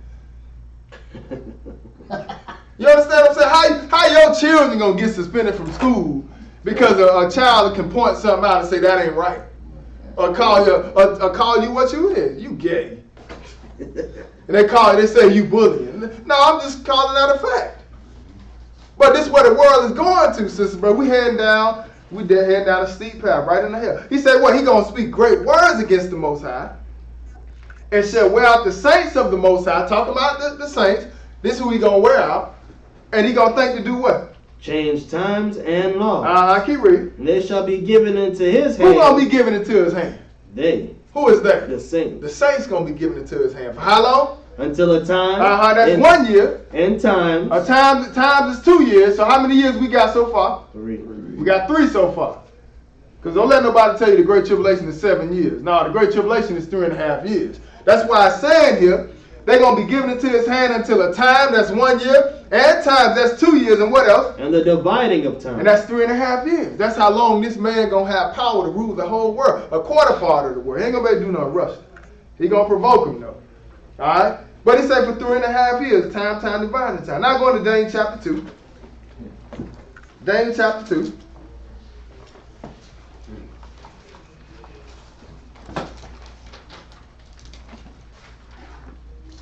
We just giving you this beast, showing you this so you can get understanding on it. That's why I said make sure you take some notes. Daniel chapter 2, go and pick this up at verse 1. What does it say, brother? In the 2nd year of the reign of Nebuchadnezzar, Nebuchadnezzar dreamed dreams, wherewith his spirit was troubled, and his sleep brake from him. Then the king commanded to call the magicians, and the astrologers, and the sorcerers, and the Chaldeans, for to show the king his dreams. So they came and stood before the king. And the king said unto them, I have dreamed a dream, and my spirit was troubled to know the dream. Then spake the Chaldeans to the king of Syria, O king, live forever. Tell thy servants the dream, and we will show the interpretation. Okay, now let me just explain to you what's going on. Nebuchadnezzar had a dream, right? He forgot the dream. So what he did was he called all the wise men, the astrologers, the sorcerers, people on the payroll. People on the payroll that's supposed to tell him smooth things, right? It's like today, Trump have a dream, and he forget the dream. He gonna call. He gonna call Joel Osteen. He gonna call up Hagee. He may call Creflo. I don't know. He probably ain't calling no Hebrews. Probably gonna call up. What's that dude's name? I always talk about the Great Tribulation. The white guy, the tall white guy. Tall white guy. Robert. Yeah, Robert who? Parson. Rob Parson. You gonna call him up? That's a white man. That's a black man in a white man body. That's what he had like a Hebrew. But he gonna call him up. Asking Kim Copeland, explain this dream to me. And that's what was going on with Nebuchadnezzar. Had a dream. He forgot the dream. So he called up all his wise men, his astrologers and sorcerers, tell them to come explain this dream. And I'm just kind of give you a rundown so I don't have to read all this. They couldn't explain in other words. Excuse me. So it came down to the point where Nebuchadnezzar was like, well, if y'all can't explain the dream to me, I'm going to turn all your houses into dung hills. That's why I'm going to kill all y'all. And they man was like, listen, man, if you can at least tell us what you dreamed, then we can interpret it. And he said, listen, I know what y'all trying to do. Y'all trying to buy some time. Y'all need to tell me what I dreamed. He said, man, ain't no king ever asked nothing like this before. What you asking, man, hey, unless he from God, we won't be able to interpret it if we don't know what the dream is. So Nebuchadnezzar put out a decree to kill all the wise men. And then included in this was our forefathers, Daniel. Daniel being a captive, he get word that there's been a decree sent out to kill off all the wise men of Babylon. Daniel said, just hold on a second, man. Wait, why is this thing so hasty? And this is where we're going to pick it up at. Read at verse 13. And the decree went forth that the wise men should be slain. And they sought Daniel and his fellows to be slain. Keep reading. Then David answered with counsel and wisdom. Sound like I said David. I'm sorry. Go ahead. Then Daniel answered with counsel and wisdom to Arioch, the captain of the king's guard, which was gone forth to slay the wise men of Babylon. He answered and said to Arioch, the king's captain, why is the decree so hasty from the king? Then Arioch made the thing known to Daniel. Then Daniel went in and desired of the king that he would give him time. So then he said, he just went in and say, just give me some time, man. Don't do nothing yet. Let me get some time. Go ahead and read. And that he would show the king the interpretation. Then Daniel went to his house and made the thing known to Hananiah, Mishael, and Azariah, his companions. Now, see, that's Shadrach, Meshach, and Abednego. All right. That was their real names were Hananiah, Mishael, and Azariah. But when you go into captivity, you take on whatever name the king gives you, or the master. You know what I'm saying? That's what happened to us. We came to captivity. My last name is Leonard. You see what I'm saying? But that's why you have so many brothers that come into the word. They change their name back to Israel. Even because the Lord said that was gonna happen. But when you went into captivity, you got your name changed. So Hananiah, Mishael, and Azariah, that's still Shadrach, Meshach, and Abednego. We ain't learned about that in the Sunday church. They ain't tell us that. Something went wrong. Please try again. Why are you listening to my phone? Why are you listening to me talk? I tell you, boy, Google something else, man. She listen to me talk. She getting the word, don't she? That's good. Okay, so, all right, so they got the name changed, and this is who Daniel went to talk to. What did it say, brother? Then Daniel went to his, verse 18, that they would desire mercies of the God of heaven concerning this secret, that Daniel and his fellows should not perish with the rest of the wise men of Babylon. Then was the secret revealed unto Daniel in a night vision. Then Daniel blessed the God of heaven. Daniel answered and said, Blessed be the name of God forever and ever. Right, so he prayed, the Lord gave him, not only did the Lord give him the interpretation, the Lord actually gave him the dream. Now remember that Nebuchadnezzar, he forgot what the dream was, okay? All right, so then you go and pray and ask God, he gave it to him. Now he's finna go and let Arioch, the king of the captain, the one that was dealing with the prisoners, he finna go let him know I'm ready to go tell Nebuchadnezzar what the dream is. So pick this up at verse 24. Go ahead. Therefore Daniel went in unto Arioch, whom the king had ordained to destroy the wise men of Babylon. He went and said thus unto him, Destroy not the wise men of Babylon. Bring me in before the king, and I will show unto the king the interpretation. Then Arioch brought in David before the king in haste, and said thus unto him, I have found a man of the captains of Judah. Right, so notice who's going in there now. Arioch go before King Nebuchadnezzar and told him, listen, I found a man of the captains of Judah. That's where all the knowledge is at. Dealing with the word of God, it's going to be among the captives. It ain't no different. Why you think we've been dealing with the word? People been dealing with this Bible for so many years. You got all these different doctrines. People can't understand. They just start making up stuff. But you're going to have to go to the captive. That's just how God got it set up. You're going to have to go to the Israelite, the one that don't look like nothing, the one that's at the bottom of the totem pole. That's who the Lord gave understanding on his word to.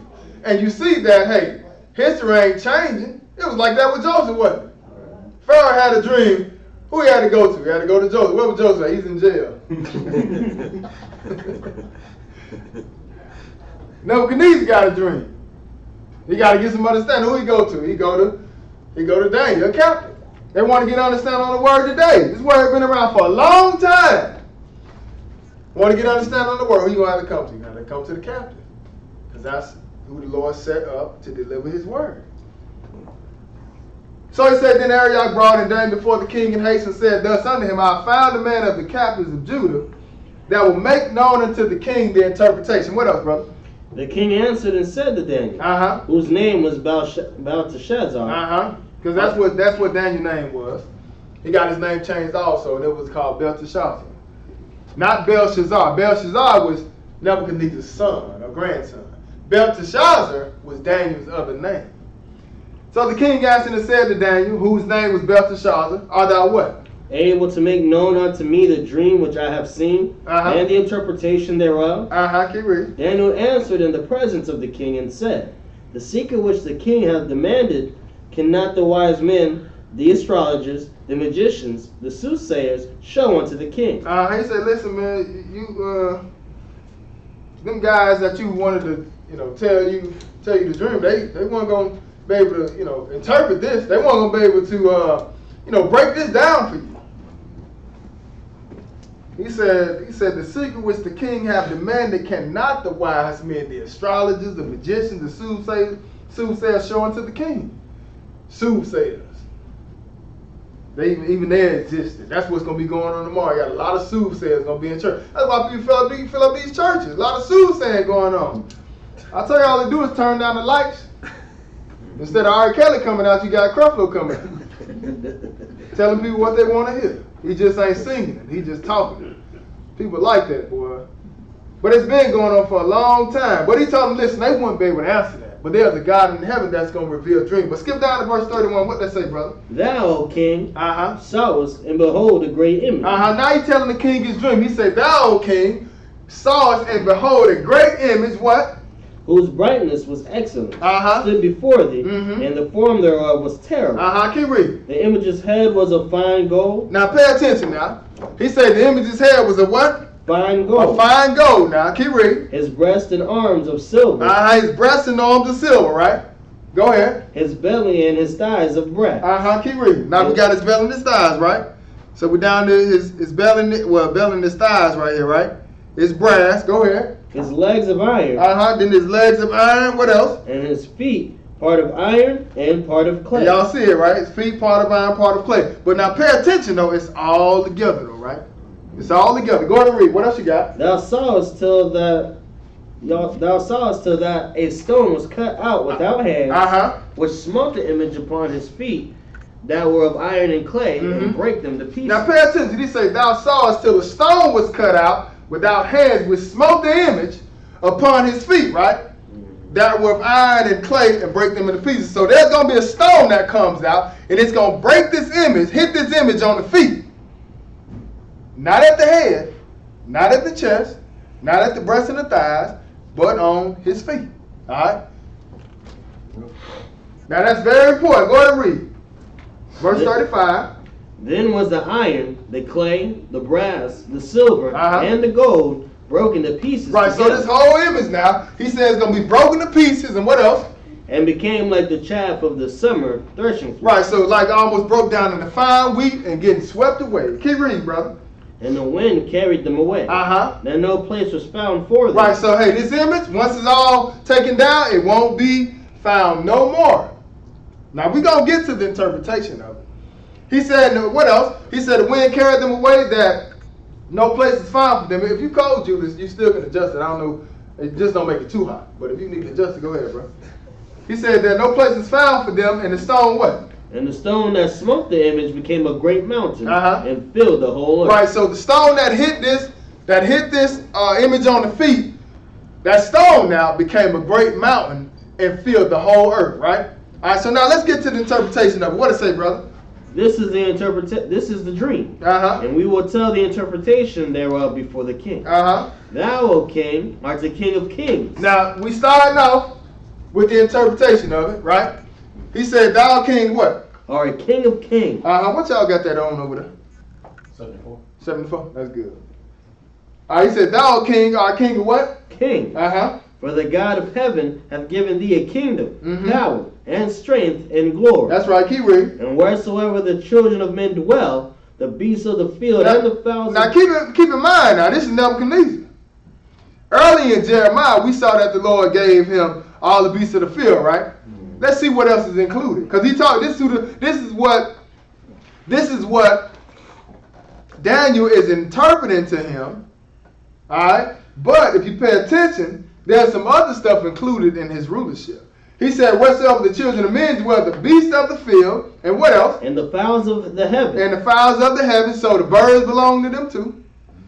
That's why we be out there fishing, and I have a friend of mine. He said, Nate, man, he told me one day, he said, Nate, man, do you know if you ever hit one of them Canadian geese over there? My first thing was, if they're Canadian geese, why they in Atlanta?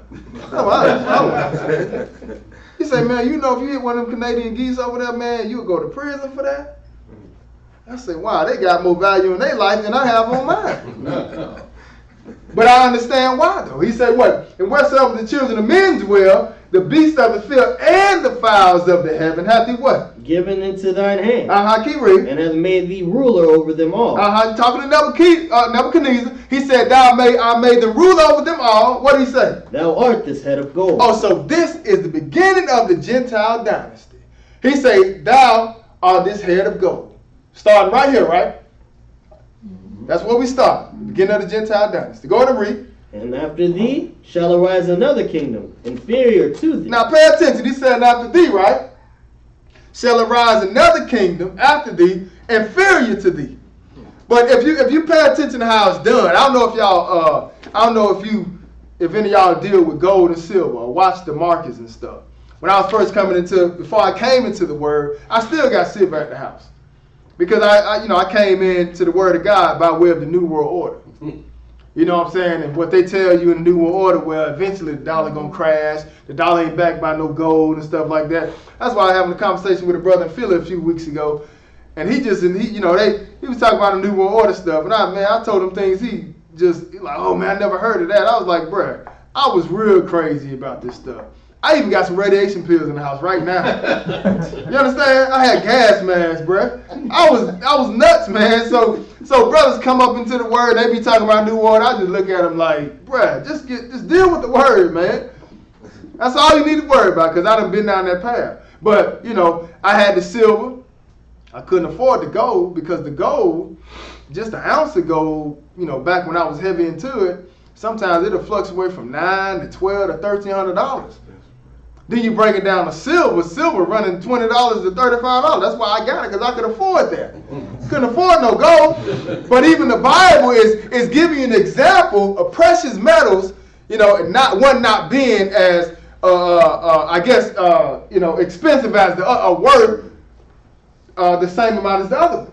That's why he said, and after these, talking about after this head of gold, he said there shall arise another kingdom inferior to these. So now we're going down to silver. Hold on, brother. Now we're going down to silver, right?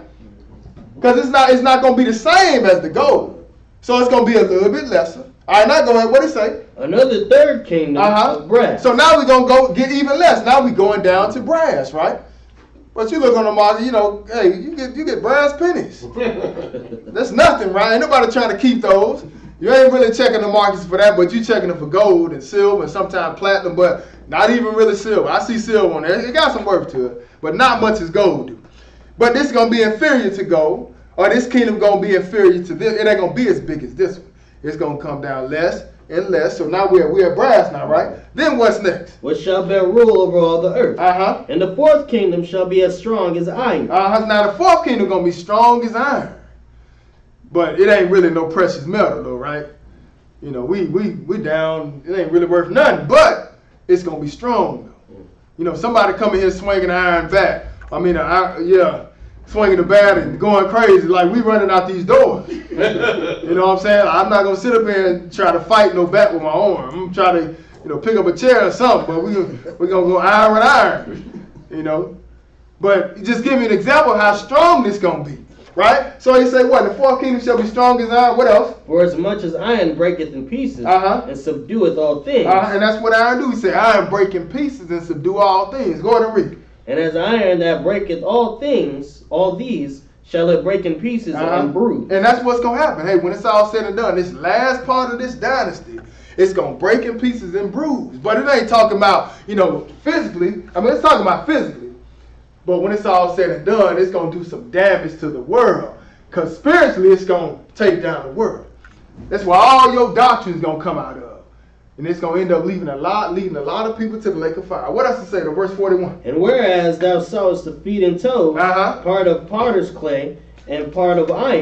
You got this iron. Now we down to the last part of it. You still got the iron in there, but it's part of potter's clay now. So now it got a little bit weaker though, right? All right, go ahead and read what it says. The kingdom shall be divided. The kingdom going to be divided. Keep reading. But there shall be in it of the strength of the iron. Right, so even though the kingdom going to be divided, you still going to have that strength of the iron. In other words, the iron going to hold it together, though.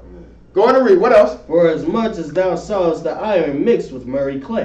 Keep reading. And as the toes of the feet were part of iron and part of clay, so the kingdom shall be partly strong and partly broken. That's right. That's how it's going to be. You're going to have different kingdoms inside, kings inside this kingdom, but they really ain't going to be, you know, they ain't going to come together. They not going to come together and just give all they rule each other. They still going to rule from their separate locations, but it's still a part of the Gentile dynasty.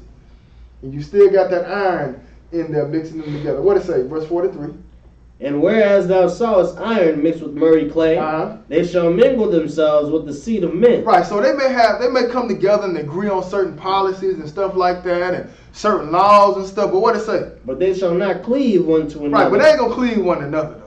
They still ain't going to, fall up under one rule. They still going to be in their separate locations as far as the Gentile dynasty is concerned, but they still ain't going to come together and just walk in one accord. Not yet. Go ahead and read what it say. Even as iron is not mixed with clay. Right, so just like, they ain't going to come together and agree with everything, or they ain't going to, submit to each other's order, just like iron don't mix with miry clay. What else it say, brother? Verse 44. And in the days of these kings. Wait a minute. It said, and in the days of these kings. Now, it said, and I'm pointing this out for a reason. Because these kings are getting ready to rise. These 10 toes now. See, remember now, these 10 toes are at the end of this dynasty. This is at the end of this Gentile dynasty. The only thing that's left is these 10 toes.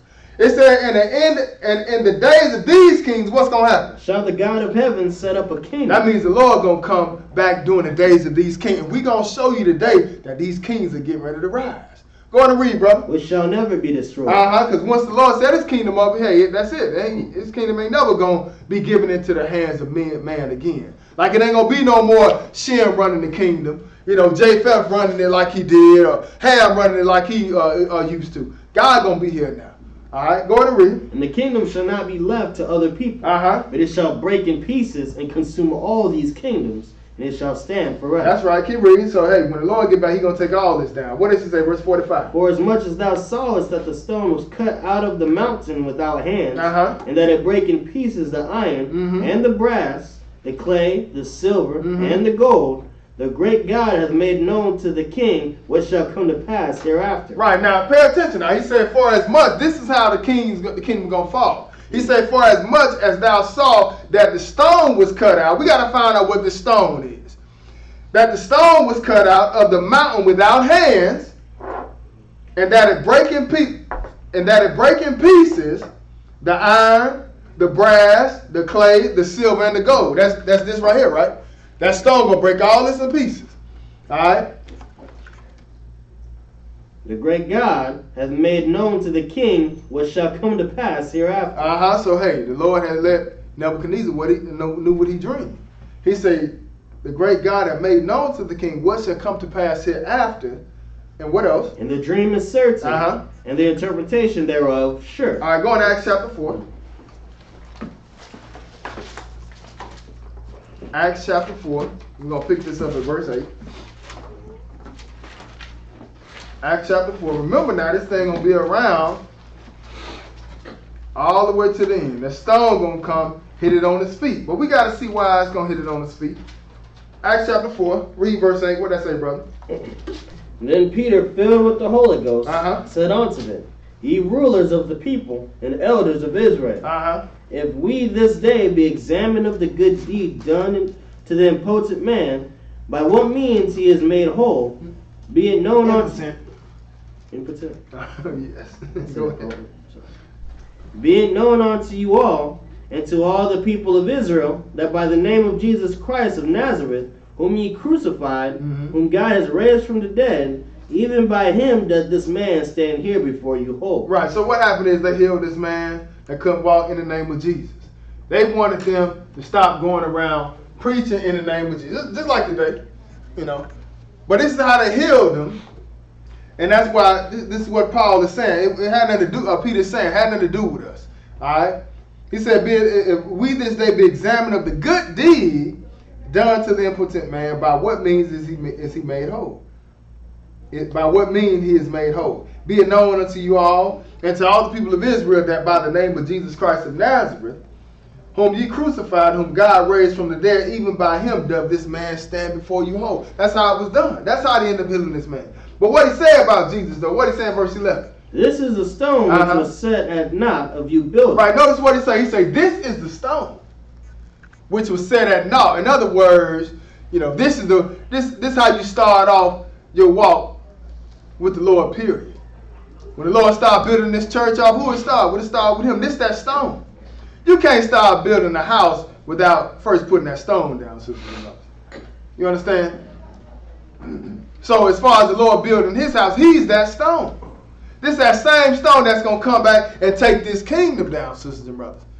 All right? So it say this is that stone which is set at naught. In other words, ain't nobody paying attention to him, just like today. Ain't nobody paying attention to that stone, whether it be Jews or Gentiles. A lot of Jews, Israelites, don't want to deal with this stone. That's why they have a major problem with the name of Jesus. He say, this is the stone which was set at naught of you builders, which is what? Which has become the head of the corner. Which has become the head of the corner. This is where it all started at. The one that you rejecting, this is the beginning of it all. But now, go over to Matthew chapter 21. It's on my copy. Matthew chapter 21. This that same stone that's going to come back and hit this image on the feet. This is that stone, the stone that everybody rejected. Notice what the Lord what he gonna say himself. Jesus gonna say himself about that. Matthew chapter 21. Read verse 42, bro. Go ahead. Jesus saith unto them, Did ye never read in the scriptures, the stone which the builders rejected? The same has become the head of the corner. This is the Lord's doing, and it is marvelous in our eyes. But notice what he say. He said, have you ever read, take it back to the Psalm. That's what it means when it say, did you never read in the scriptures? He's taking you back to the Old Testament. All right? He said, what the stone which the builders rejected, like how we going to sit up here and go minister the gospel to anybody without Jesus being at the forefront of it? It can't happen. You know, but it's what you got Pharisees and all that Sadducees trying to deal with. Even today, we still kind of deal with that. Everybody want to, you know, like I had a sister call me yesterday, man. I forgot to tell y'all about it. Sister called me and told me that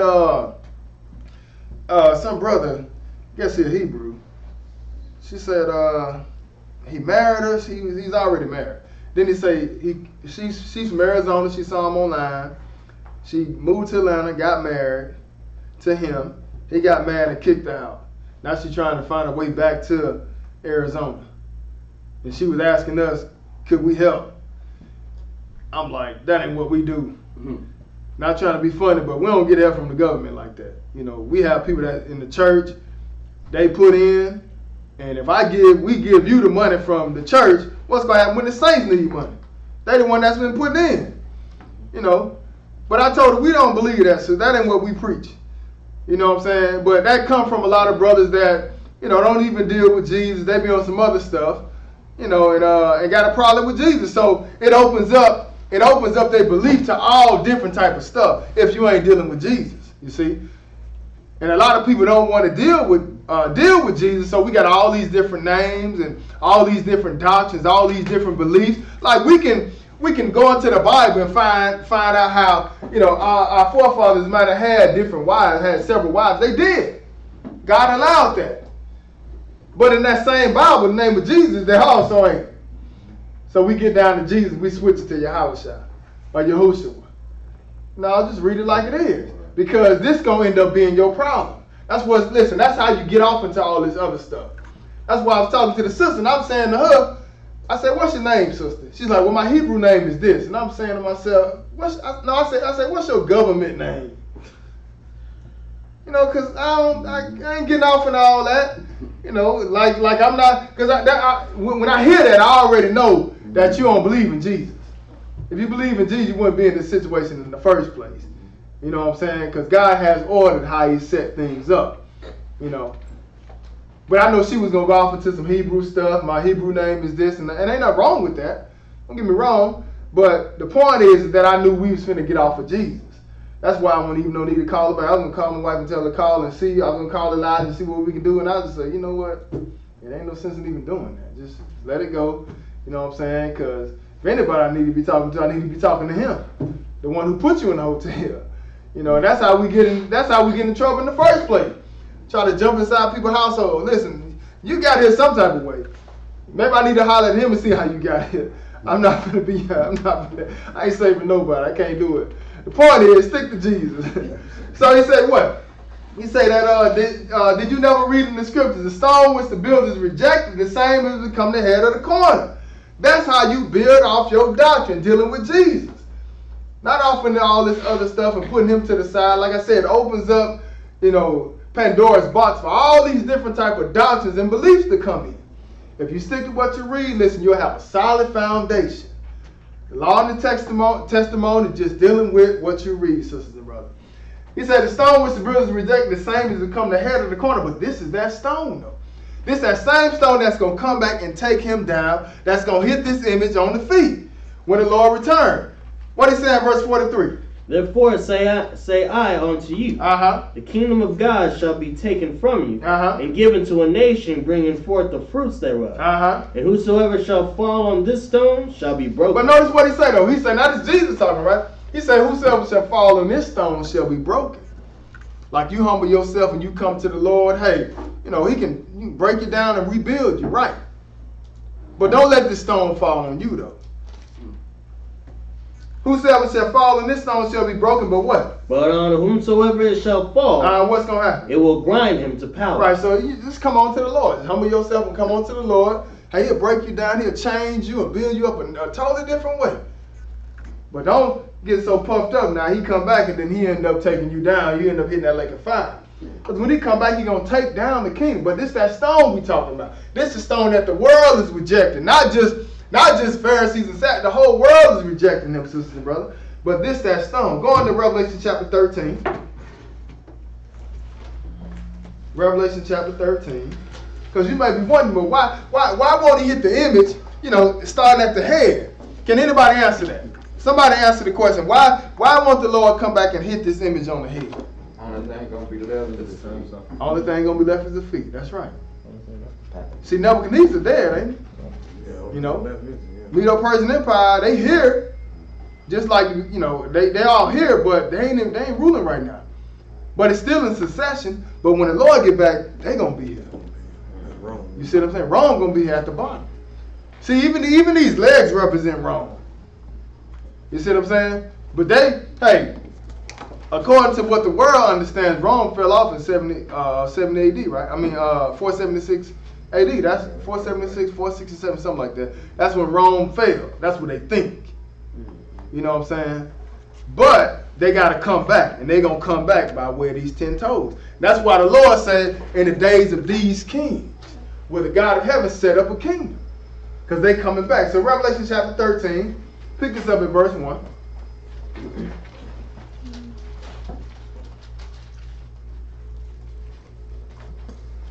Revelation 13.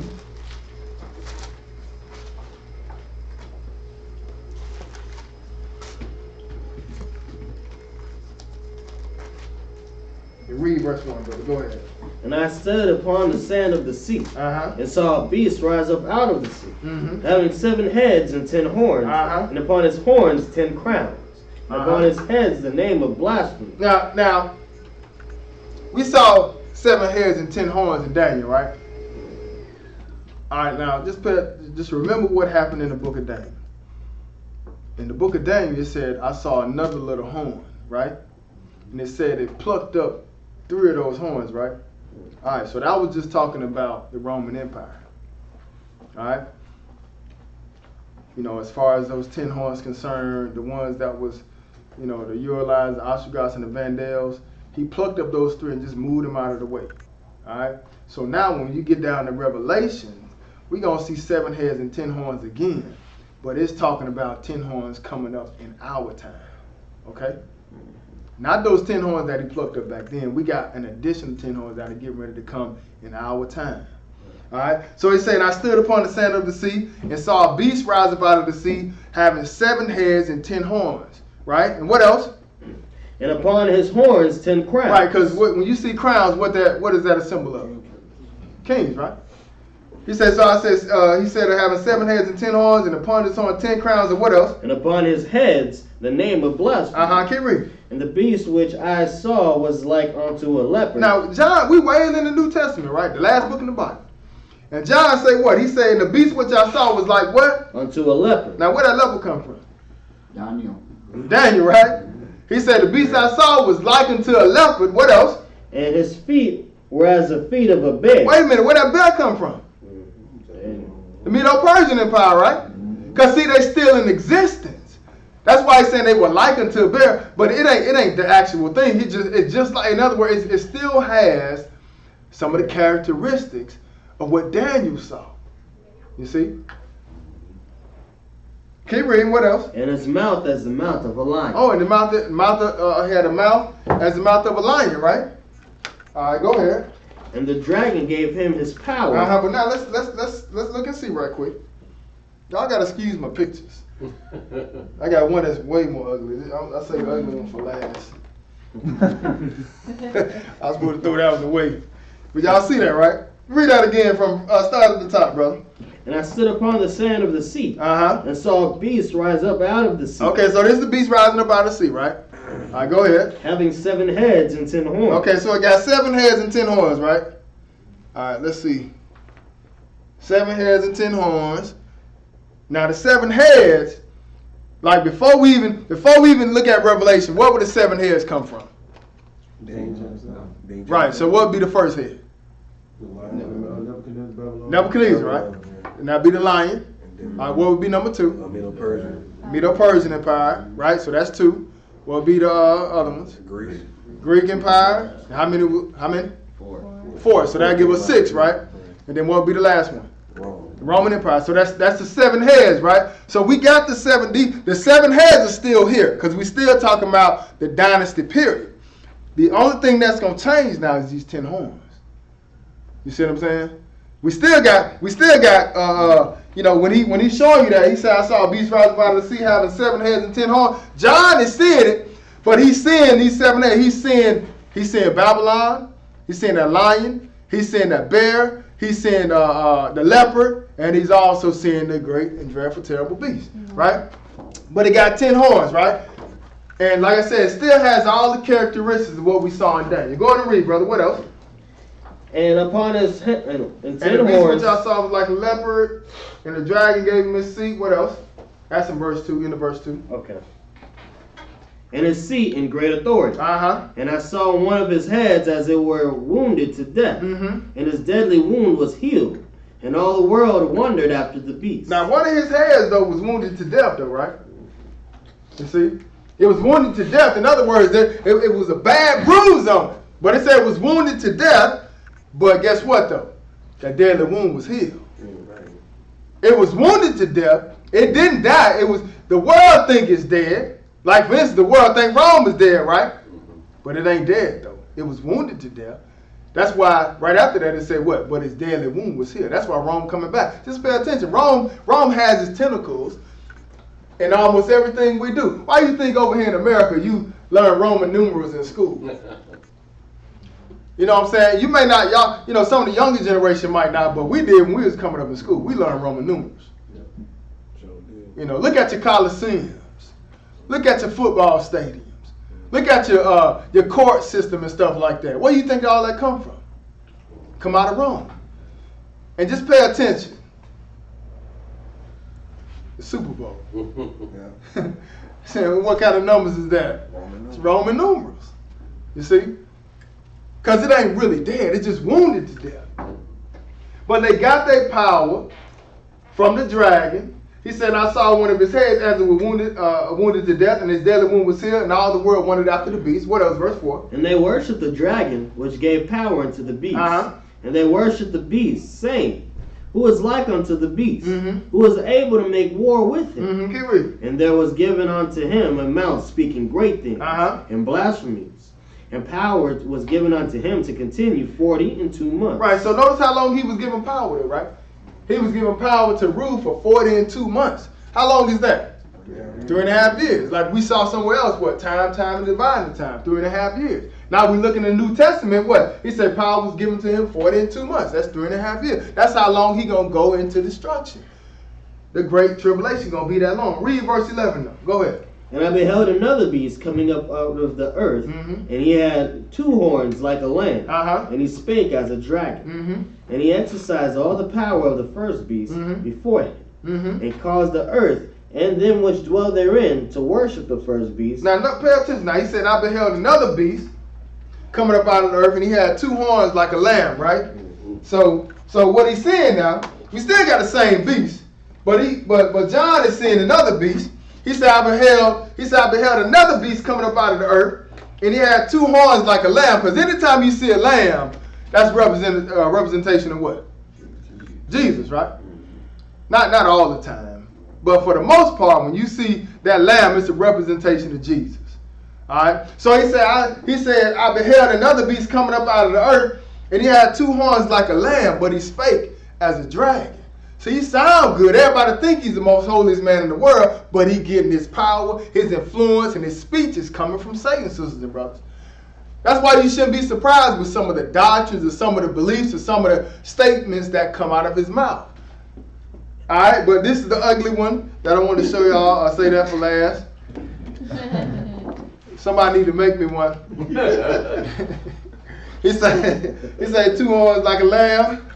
2 horns like a lamb, right? This is all I can find on the internet. I just blew it up. But everything else was alright. I couldn't find nothing else. That's a goat. Is it? Where it said? Well, this is what I saw on the internet. They got the drift. 2 horns like a lamb, right? Then he say what? But you see that beast behind him doing the talking, right? Yeah, something. Right, exactly. So that's the best I can find on that one.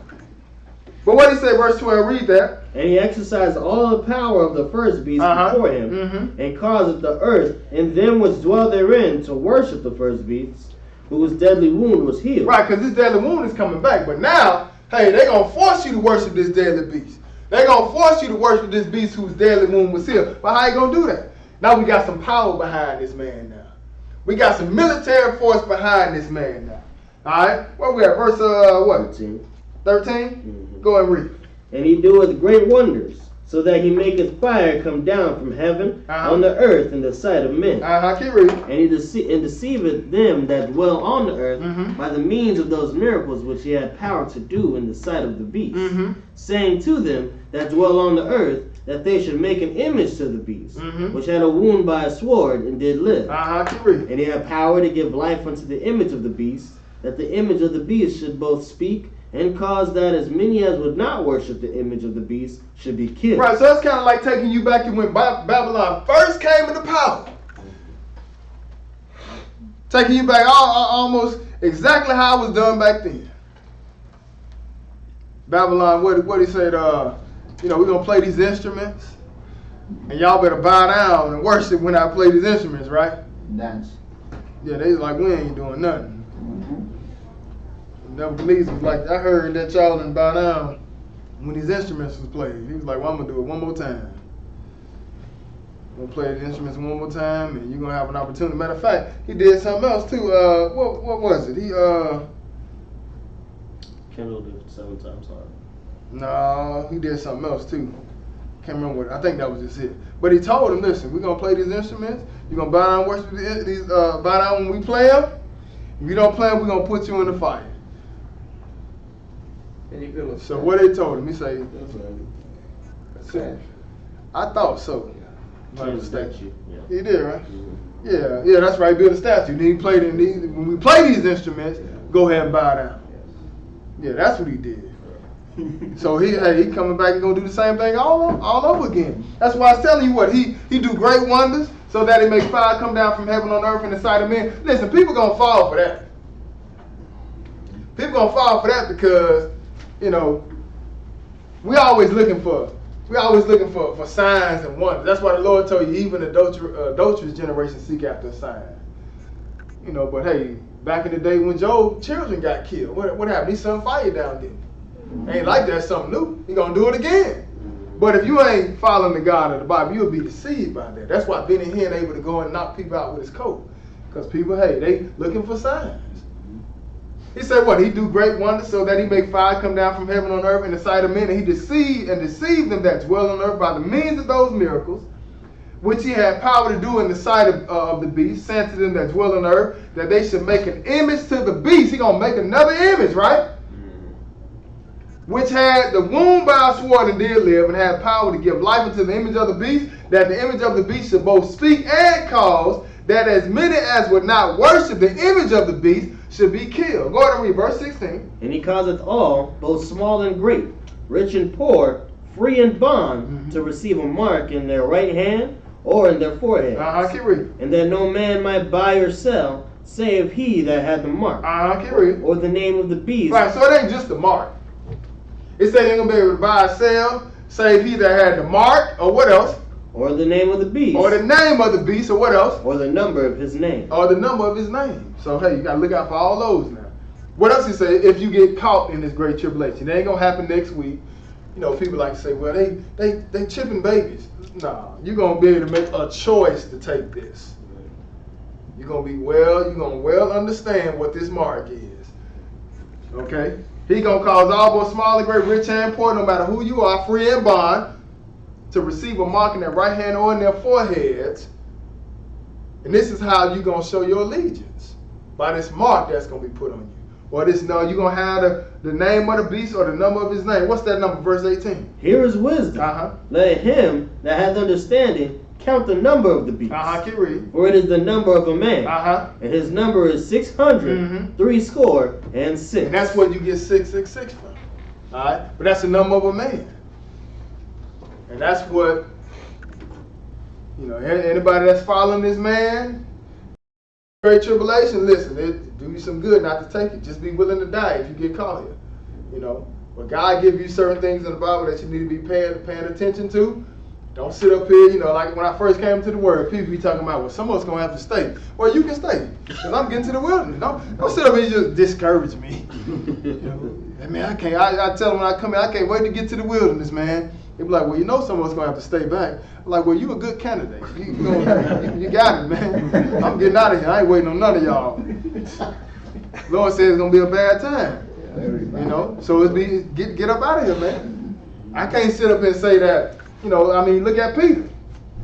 Peter said, Lord, I die for you. Lord said, yeah, by the time the cock crow 3 times, you're going to be done denying me. Because when death on the line, hey, that's a different ball game. So we don't know. We can be, so, into the word now, so gung-ho about it, serving God, and we freely able to come and keep the Sabbath and stuff like that. But when death on the line, that's a different story. So that's why it'd be wise for you to get out of here. That's why Jesus told you himself. He said, what? The spirit is willing, but the flesh is weak. In your mind, you want to do right, but that flesh, man, it'll let you down every time. All right, but he said, here's wisdom. Let him that have understanding count the number of the beast, for it is the number of a man, and his number is 666. Go turn over to Revelation 17. We're almost done. Revelation 17, we're going to pick this up in verse 1. Revelation 17 and verse 1. Revelation 17 verse 1. Go ahead and read that for me, brother. And there came one of the 7 angels which had the seven vials, and talked with me, saying unto me, Come hither, I will show unto thee the judgment of the great whore that sitteth upon many waters. Right, so because there's this whore that's sitting on water. The Bible calls this woman a whore because, we still talking about Babylon. But she's a whore because, she called herself the mother church, but all the different abominations and false doctrine come up out of her. She ain't married to God. Lord got one wife, and it started with Israel. That's his church right there. That's the one that he's married to. But he said what? He said, I will show unto thee the judgment of the great whore that sit upon many waters. Now skip down to verse 15. Let's just see what these waters are. And he saith, Go ahead. And he saith unto me, The waters which thou sawest, where the whore sitteth, are peoples and multitudes and nations and tongues. Right, so what he said those waters are? Are peoples and multitudes and nations and tongues. Right, so that's what those waters are. Alright, so bring it back up to verse 2. With whom the kings of the earth have committed fornication. He said, I'm going to show you in verse 1. He said, I'm going to show unto thee the judgment of the great whore that sit upon many waters. Just talking about the people. He said, with whom the kings of the earth have committed fornication. What else? And the inhabitants of the earth have been made drunk with the wine of her fornication. Notice what he said. He said, the inhabitants of the earth have been made drunk with the wine of her fornication, or from her fornication. That's where you get all these different doctrines from. Sunday worship. That go back to sun worship. That's why it's called Sunday. Christmas. Go back to sun worship, sisters and brothers. Go all the way back to Babylon. Nimrod. You understand? Why do you think God came through there and was tearing up all their gods in Egypt? He said, I'm going to destroy the gods of Egypt. All this stuff they was worshiping. All the Gentiles did when they came into power. They just put it all together. And they meshed it and they stamped Christ on the back of it. And you think you're a Christian because you do that stuff. But it ain't got nothing to do with Jesus. So what he said in verse 3? So he carried me away in the spirit into the wilderness. And I saw a woman sit upon a scarlet-colored beast. And that's what their colors are too. Scarlet, ain't it? Talking about the Roman Catholic Church. He said what? I saw a woman sit upon a scarlet-colored beast. What? Full of names of blasphemy. Having 7 heads and 10 horns. There she go again though. She got 7 heads and 10 horns, right?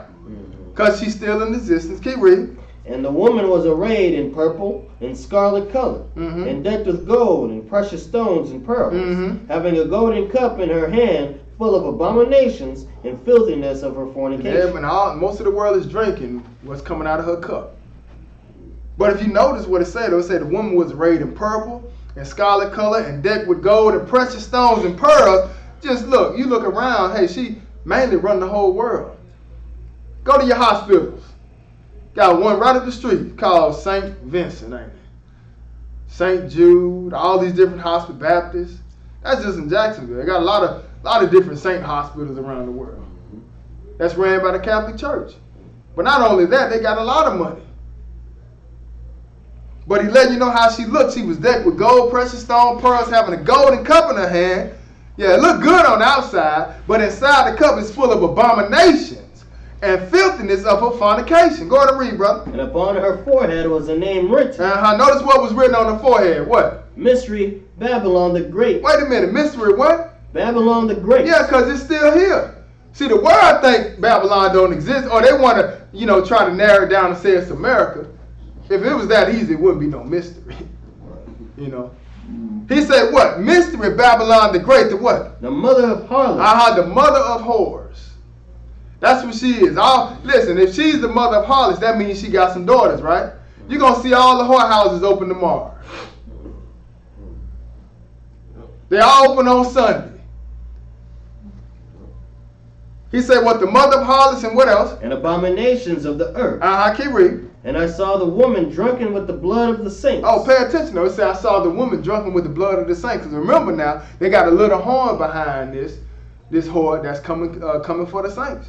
That's going to do a lot of killing. That's why you got to escape to the wilderness. He said, I saw the woman drunken with the blood of the saints, and what else? And with the blood of the martyrs of Jesus. Because you're going to have a lot of people that's going to be dying for Jesus. He said what? With the blood of the martyrs of Jesus. Keep reading. And when I saw her, I wondered with great admiration. And the angel said unto me, Wherefore didst thou marvel? I will tell thee the mystery of the woman, and of the beast that carrieth her. He said, what you marveling for? He said, I'm going to tell you the mystery of the woman, and of the beast that carrieth her, which have the 7 heads and 10 horns, the what? The beast that thou sawest was, and is not. Oh, pay attention though. He said, the beast that thou sawest was, in other words, was in existence, and is not to the world though. Go ahead and read. And shall ascend out of the bottomless pit. And it's going to come out of nowhere. Not saying that it's just in the bottomless pit, falling to fall. In other words, right now to the world, it's in obscurity. Ain't nobody, don't nobody even think to even look at Rome as the beast. That's why it's called Mystery Babylon. He said, the beast that thou saw was and is not, and shall ascend out of the bottomless pit. Go ahead and read. And go into perdition. And go into straight destruction. That's what's going to happen. How long they going into destruction? For 3.5 years though, right? Not 7.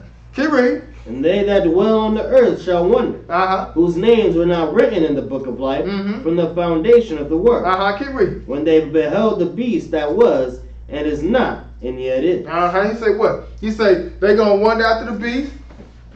When they behold the beast, they gonna dwell on they that dwell on the earth, whose name was not written in the book from the foundation of the world. When they behold the beast that was, right, and is not, and what else it say? And yet is. And yet is, because it's coming back. It ain't came back yet though. But the Bible gonna give you a physical location of where this beast actually sits at right now today. What it say? Go and read verse 9. And here is the mind which has wisdom.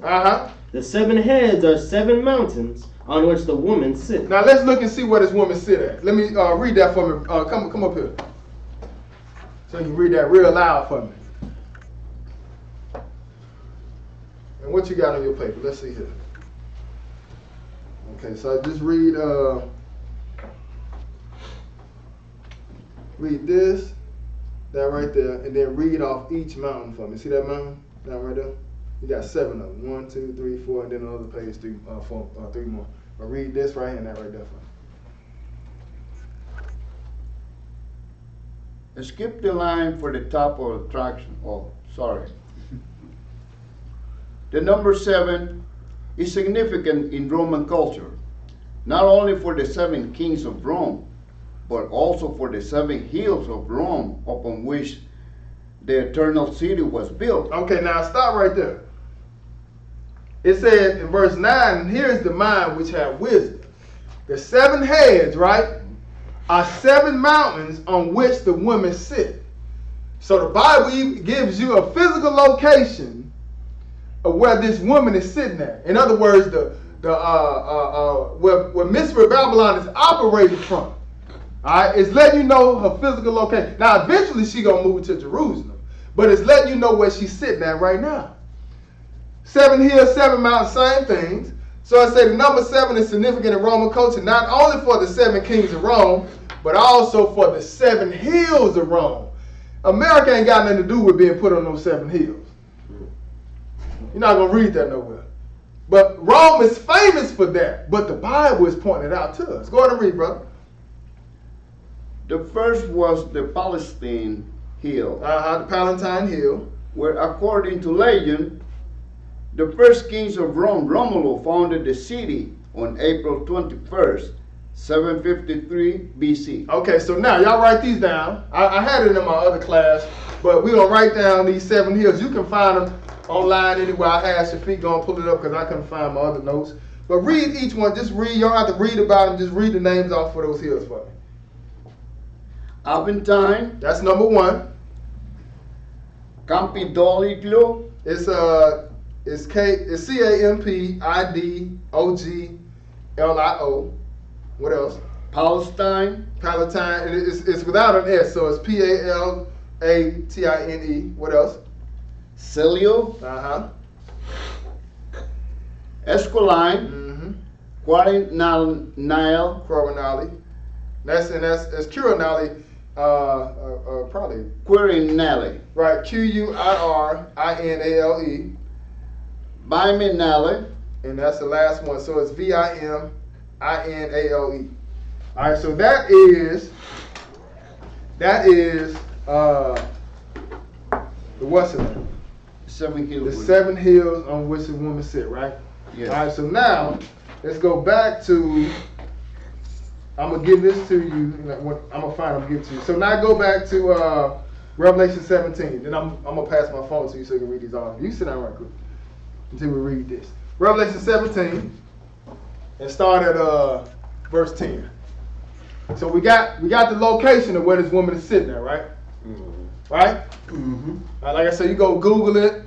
You know what I'm saying? But we're identifying that Mystery Babylon ain't got nothing to do with America. It's Rome that we actually need to be concerned about. All the business and all the different things that take place in Rome, this is what you need to watch. Watch Jerusalem. You know, watch the different statements that come out of Europe's mouth, come out of Russia's mouth. That's what you need to be paying attention to. Not to say that America's not important. It's just that America, you know, is a small player in this game. If we can give an example of somebody riding the bench, well, America would never get in the game. All right, so Revelation 17, verse 10. Because it just came around. And all these civilizations have been around for thousands of years. America's new to this, you know. So, but the real power was coming back. So read verse 10, Revelation 17, verse 10. And there are 7 kings. 5 are fallen, 1 is, and the other is not yet to come. Okay, now pay attention now. It said there are 7 kings, right? Because now John is all the way down. This is after that. This is after you know, the three kings were plucked up by the roots, right? But we still have, you know, when the Bible is written, all this stuff hadn't happened yet. So we still got to get the prophecy to unfold. So during John's time, he says what? There are 7 kings. 5 are fallen, 1 is. That means it's a total of 6, right? Because in John's time, 1 was already there. That's why he say 5 are fallen and 1 is, right? Then he says, and the other is yet to come. And the other is yet come. That will make number 7 right there. It ain't got here yet though. But guess what? It's coming in our time. That would be the rise of Rome again. That would be the 10th time. Remember, Rome was set to rise and fall 10 times. It only did it 9 times. Okay? So when it come this time, that would be the 10th time that it rose, but that would be the 7th kingdom. Because he took 3 of them out of the way. So he said there are 7 kings, 5 are fallen, and 1 is, and the other is not yet come. But when he come, what's going to happen, brother? He must continue a short space. He's going to continue for a short space. By now, you should know what that short space is, right? 3.5 years. Go ahead and read what he say. And the beast that was and is not, Uh-huh. even he is the 8th, Mhm. and is of the 7th, Mhm. and goeth into perdition. Now pay attention. Now let's just slow this down. Because we were talking about this right here on the way to church this morning. He said what? He said the beast that was and is not, even he is the 8th, right? So what do you mean by that? I'm going to tell you what he mean by that. It said the beast that was and is not, even he is the 8th, and is of the 7th, or from the 7th. Why is he saying from the 7th? Because we've already got 7 that have already came, right? We had the first one, the lion came. We had the bear, he came, that's 2. We had the 4 generals from the Greek Empire that came, that's 6. We had the Roman Empire come, didn't we? That's already came.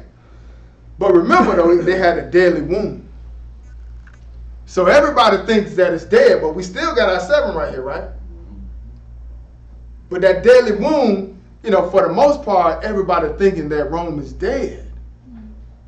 But it's not. It's going to come back. And that's why when it comes back, it will be the 8th. But it's going to be from what? From the 7th. You see them? Y'all understand that? Yeah. Okay, praise the Lord. All right, so it say, and the beast that was and is not, even he is the 8th, and is of the 7th. And what he going to do? And goeth into perdition. And he going to go into perdition. He going to go into destruction. What else to say, brother? Verse And the 12. 10 horns Uh-huh. which thou sawest are 10 kings. Wait a minute. He said the 10 horns which thou saw are what? 10 kings. Are 10 kings which what? Which have received no kingdom as yet, Uh-huh. but receive power as kings 1 hour with the beast. Right, so they have not received no power yet, right? He said the 10 horns which thou saw are 10 kings. Okay? Now this is way in John time. Now I want y'all to pay attention to this because people like to say, I wish we was in the Bible days. You in the Bible days. You at the end of the Bible. You are in it. You are smack dab in the middle of it. And it's almost over with, right? So now let's go look at these articles. You come on back up, Brother Nemo. Sound like you put everybody to work, get everybody involved. Shafiq drove half the way here. You know what I'm saying? See if he's gonna do some reading. You might let Nate do a little driving back. You don't even need that no more. He's just trying to look smart. You don't even need that no more. What do I need now? You need this. I'm gonna show you. Oh. This is what you need right here. No, you need the glasses. You need. No, I don't need glasses. Oh, you need the glasses. It's gonna be kind of small. Oh, no. Yeah, you're gonna need it. So let's see here. Let's read this one first. Now, so when I came into the word, right? We heard when I came into the word, people like Brother Bowie, what great teacher, my teacher Elijah, they say things about the 10 horns that was gonna come up and stuff like that. And we read it in the Bible, and I'll be fascinated by just the knowledge that they had of explaining this stuff. But I guess inside of me, I never really thought that we'd be a part of it. You know what I'm saying? But last year, there was an agreement that took place to actually go ahead and start bringing the EU together to go ahead and form its own army. Because in order for this man to have power coming out of Rome, in order for him to have power to take down the world, he's going to have his military. And this is why I say, and the 10 horns which thou saw are 10 kings. All right? They said, what? Which I received no kingdom as yet, but receive power as kings 1 hour with the beast. So they're going to give authority over to the Pope of Rome or the papacy to run their military, to run their country, to rule this world for 1 hour. That's talking about 3.5 years. So let's see what it says. From here to, let's read all that. Some things I may tell you to skip. Just go ahead and read that. Start right there. Go ahead. Here? No, right there. Oh. It took 70 years, but the European Union finally signed pact today, November 13th. This happened last year, November 13, 2017. Agreeing to integrate military founding, weapons, developing European defenses in a way, creating a unified mega army. Wait a minute. So the European Union have came together and agreed to create a unified mega army. That's why I'm telling you, America's gonna take a back seat. And if you pay attention to what Trump has been saying, stuff like "Make America Great Again," yeah, he gonna make America great again, but he also gonna bring America up out of all the other countries' mess. And when he bring them up out of their mess, guess what they gotta do? They gotta stand up and fight for themselves. So you just seeing prophecy starting to unfold. What else to say, brother? U.S. President Donald Trump's frequent accusations that EU countries do not pay enough into NATO and has been one catalytic for them move forward with a unified plan for military cooperation. Right. So what he's saying is, Donald Trump's mouth of he's been accusing the EU that they do not pay enough into NATO. So because of that, this has been a catalyst to move them forward with a unified plan to go ahead and get their own army formed. Okay? Go ahead. The other is that it. You can go and start right there. Oh, I had that Oh, all that's memorized.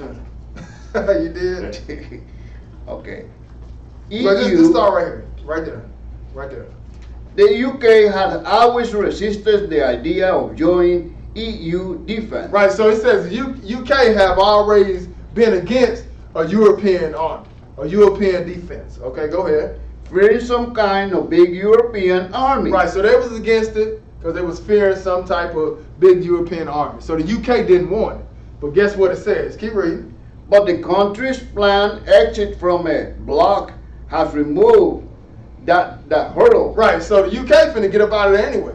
So it's gonna move that hurdle out the way, making way for the EU to go ahead and come on and form. What it say, brother? Allowing 23 other EU countries to move forward. Right, so now this makes way for 23 other countries to go ahead and move forward. Go ahead. Once Brexit happened, Uh-huh. the UK could still possibly be involved, but of a price. Right, but for a price. So he say once Brexit happens, y'all hear about Brexit, right? You know, the exit. Y'all hear him talking about on the news and stuff like that, where the UK trying to get up out of there. He say, but once they get out, the UK, they can still be possibly involved, but for a price. But the point is, the conversation is now starting to be, you know, the conversation is now on the table for them to go ahead and form this army. See, it wasn't around 10 years ago. It's around now, because we getting closer to the end. The Lord is on his way back. Go ahead and read. That's it on that? Let's see here. All right, just read the end right there. The end. Uh-huh. The next step will be for EU leaders to sign the legally binding agreement in December. Right, y'all see that? So this just happened right up on our nose. We're going to be shaking it up and shaking it down tomorrow while the world is getting ready to come to an end. He said what? He said the next step will be for the EU leaders to sign the legally binding agreement in December. But ain't nobody paying this any attention. All right? So let me give you one more. All right, you go ahead and I'm going to give you something else. You go sit down. All right, so let's go back. He said, no, I think I got you. I think I got this last one right here.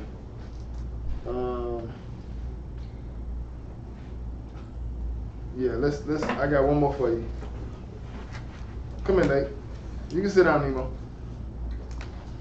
I'm making all y'all work. Give all y'all something to do. Y'all took a long ride. Y'all gonna do some reading. Here, read this.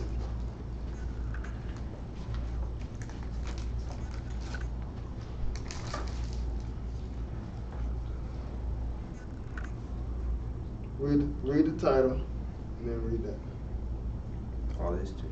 No, not that up under there. Italian general chosen to lead EU military committee. Y'all see that? It says Italian general was chosen to lead the what? The EU committee. EU committee, military committee. Because remember now, we got to have not just the false prophet. We got to have what? No, we got to have the beast and the false prophet. So you can have the 10 horns come up, but you got to have somebody that's going to tell them 10 horns what to do. Let's look at this guy's background. Go ahead. The top general in Italy's armed forces was elected Tuesday to lead the European Union's highest military body as the bloc gears up for greater integration of defense and security initiatives. Y'all see that? Y'all see where we at in time? You know, but if you pay attention to how all this stuff starting to happen, God is also starting to wake his people up.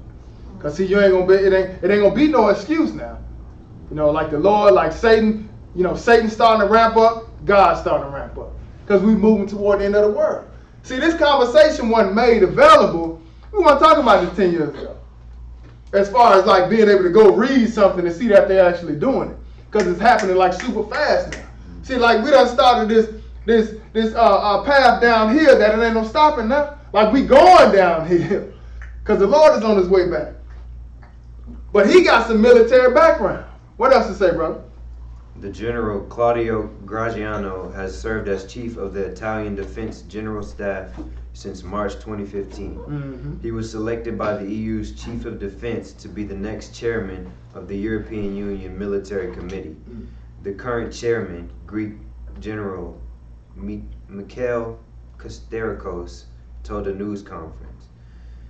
The committee advises EU leaders on all military and defense matters within the EU, and its role is likely to broaden as a result of the current push for enhanced defense cooperation. Particularly on... That's good on that. It's come right here. Right there. About 20 European Union countries are expected on Monday to formally signal their intention to take part in closer military cooperation. Right, so now, see, all we got to do is get down to 10 toes. Remember now, we got to get down to 10. First we saw 23 that was going to sign a pact. Now I say 20, you know, we're going to keep getting lower and lower and lower. But what else to say? In his new post, which he will occupy from November 2018, Graziano will take part in the annual review of the European Union national commitments to the cooperative effort. One of the requirements is for countries to raise their annual national military expenditures to 2% of gross domestic product. All right, what else I see here? All right, read that, the next paragraph. Just looking at this guy, if it's him, even if it ain't him, it's still just getting you ready, because it gotta happen. Go ahead. Now you start, Ray. Graziano began his military career as an Alpine infantryman and is an expert in mountain warfare. Right, so y'all know what that is, right? Infantry is somebody that, you know, on the front line. But he got some experience, though. It only makes sense. Like, we should be like, he's going to be the prince from over there in England. But nah, this guy here got some, you know, he got some experience in it. It couldn't have been Obama. Go ahead. He served as commander of a multinational brigade in NATO's security force in Afghanistan, and also commanded the UN force in Lebanon. Graziano was a candidate to lead NATO's military committee, the top military body at Alliance headquarters in Brussels. He lost out on that post to Air Chief Marshal Sir Stuart Peach. All right, that's good on that. All right, that's good. Thank you. All right, but now I'm going to go back to something, because there's something important in that other article that I wanted to read to y'all. I wanted y'all to see something. It was very important. So when you saw those two horns like a lamb coming up, the two horns like a lamb, that was talking about the beast and the false prophet. The beast not being Rome itself, but just like you got America, you have somebody that represents America. Like when you see the face of America, you see Trump, or you see it, or come behind him, you're gonna see his military. Like with this beast though, you're gonna have somebody that represents this beast. You're gonna have somebody that's actually telling this military what to do, and now we're introducing that conversation. All right, but now let me just show you something right quick. I'm gonna just show you how, like, what type of power they got. It says,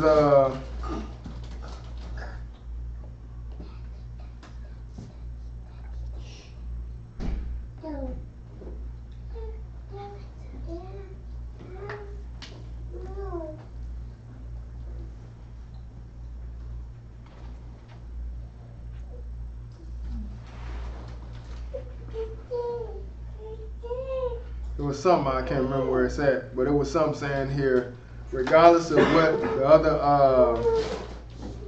other countries say that's a part of it, the 23, when they get to certain decisions that have to be made. Whether everybody agrees or not, they say they're gonna do it anyway. I was trying to find it, but I can't find it right now. But the point is that he the beast. It don't matter, and that's why it makes sense that it's gonna narrow down to just 10 of them. You know what I'm saying? It's gonna be 10 that's gonna ride all the way to the end. But we're here. We're in this time now. Go look at 2 Thessalonians chapter 2. Because just like it's here, it gotta fall. But if you paid attention today, it doesn't have anything to do with America. 2 Thessalonians chapter 2. We'll pick this up at verse 2. Verse 1.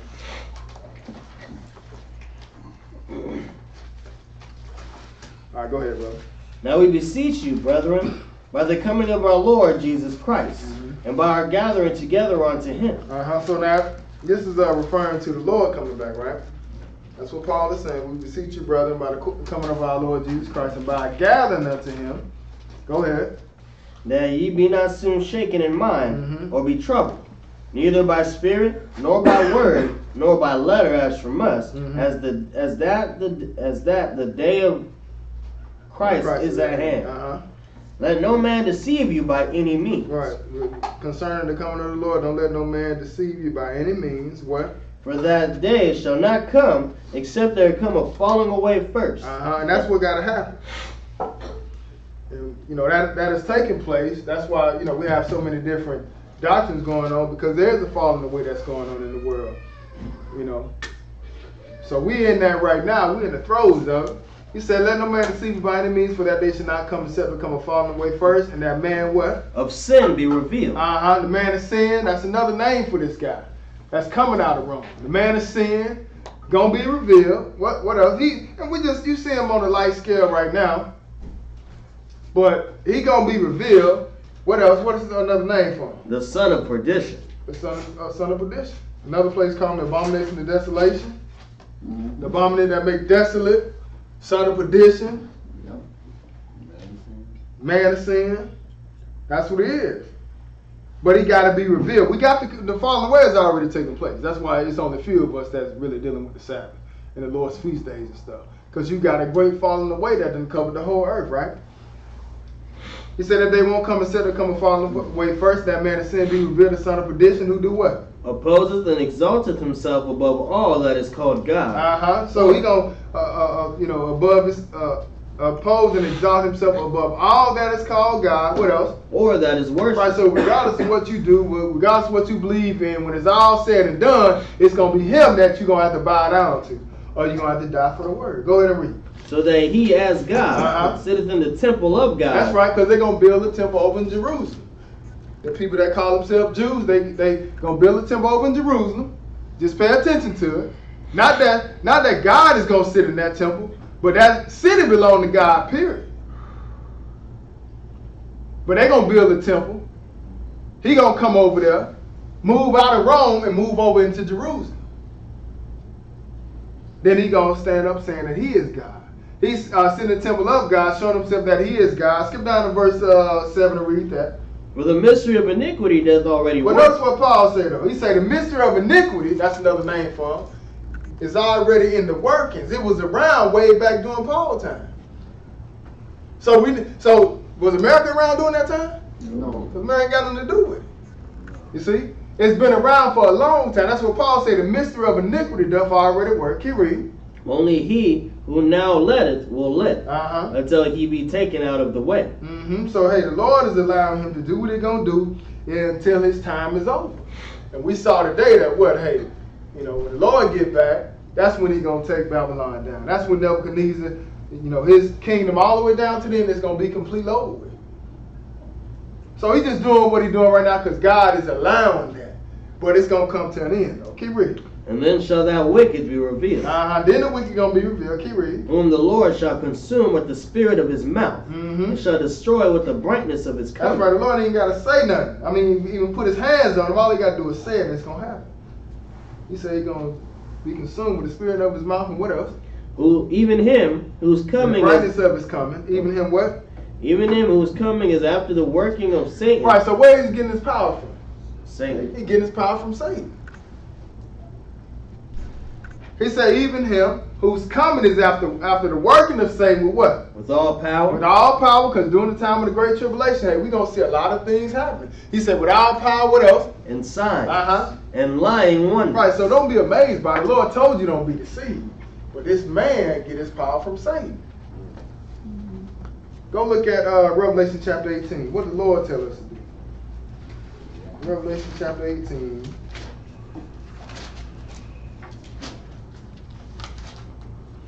Revelation 18. I'm still trying to find the rest of the article. But it's all good. Revelation, I really wanted y'all to see that. Revelation 18, and pick this up at verse 1. Go ahead and read that. And after these things I saw another angel come down from heaven, having great power, and the earth was lightened with his glory. Mm-hmm. And he cried mightily with a strong voice, saying, Babylon the great is fallen. Notice what it say now. We're in the book of Revelation, right? He said, after these things I saw an angel come down from heaven, having great power, and the earth was lightened with his glory. And he cried mightily with a strong voice, saying, Babylon the great is fallen. What else? Is fallen, Uh-huh. and has become the habitation of devils, Mm-hmm. and the hold of every foul spirit, and a cage of every unclean and hateful bird. Whatever it is, it ain't good though. But that's what Babylon has become. Why though? Verse 3. For all nations have drunk of the wine of the wrath of her fornication, Uh-huh. and the kings of the earth have committed fornication with her. Uh-huh. So that's what done happened. All the kings done get laid in bed with this, with Babylon. Become the habitation of the devil. But he said what? He said all the nations have drunk of the wine of the wrath of her fornication. You know, it's all over. Not just in the churches, but everybody, you know, is taking part in this wickedness.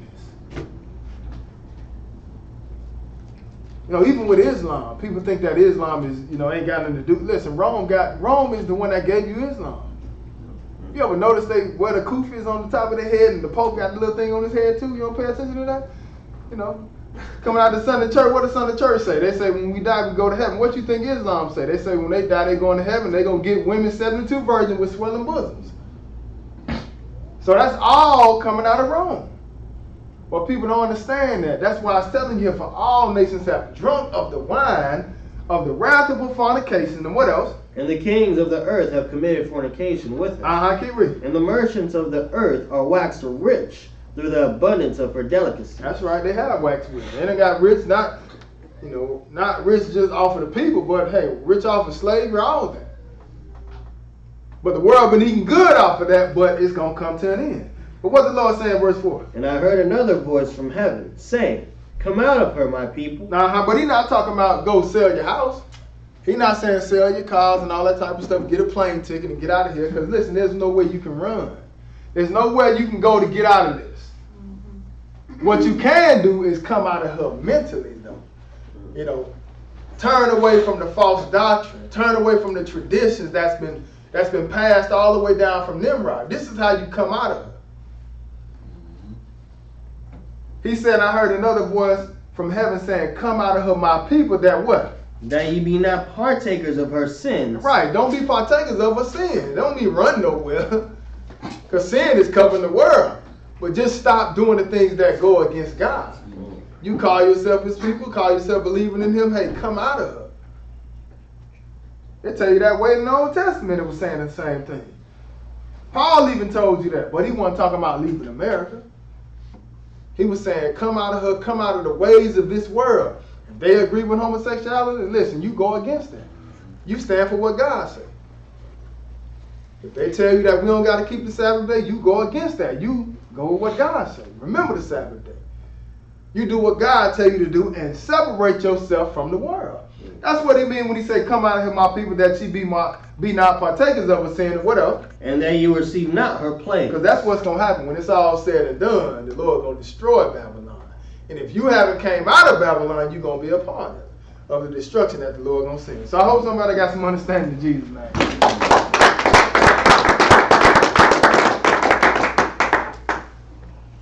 Now we had an announcement. I was trying to think that I had anything I wanted to say. And then now,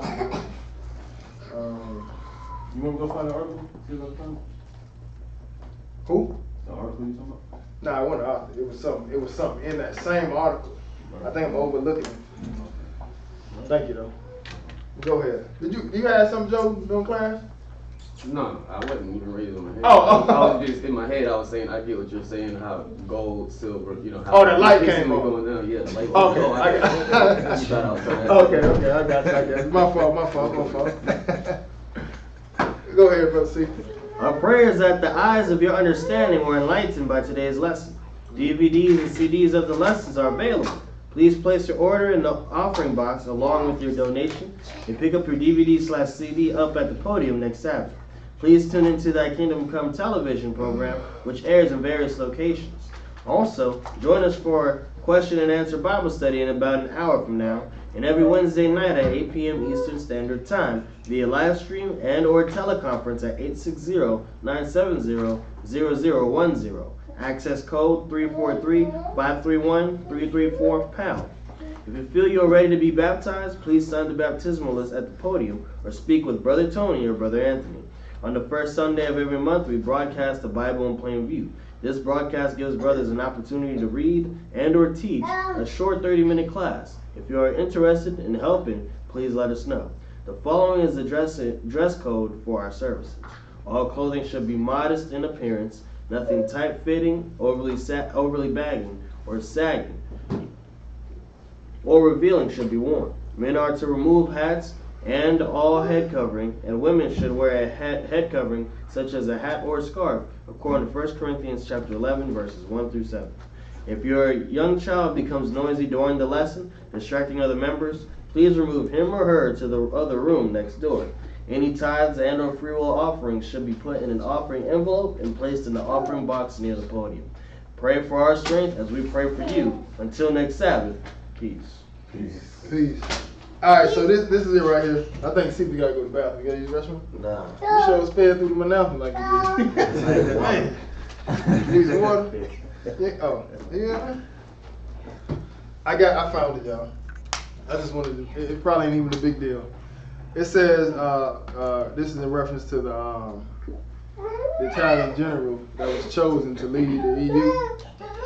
He says the committee advises EU leaders on all military and defense matters within the EU.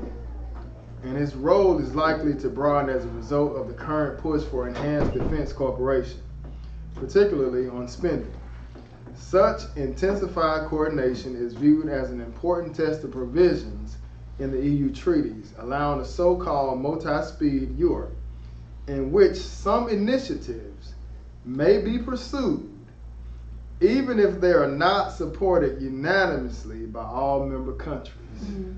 So if 23 are trying to come together, supposed to sign this agreement, and you just think about it, if they start putting plans together, enforcing it regardless of what the countries are saying, it only makes sense for 13 of them to drop out and leave you with 10 toes. You understand what I'm saying? But he the beast, he can do that. He'll buck the system, it don't matter. So, but with that being said, we're gonna go and close out. I appreciate your patience. I ain't been down here about 5-6 weeks, so I had to come on and give y'all like 3 hours of the word.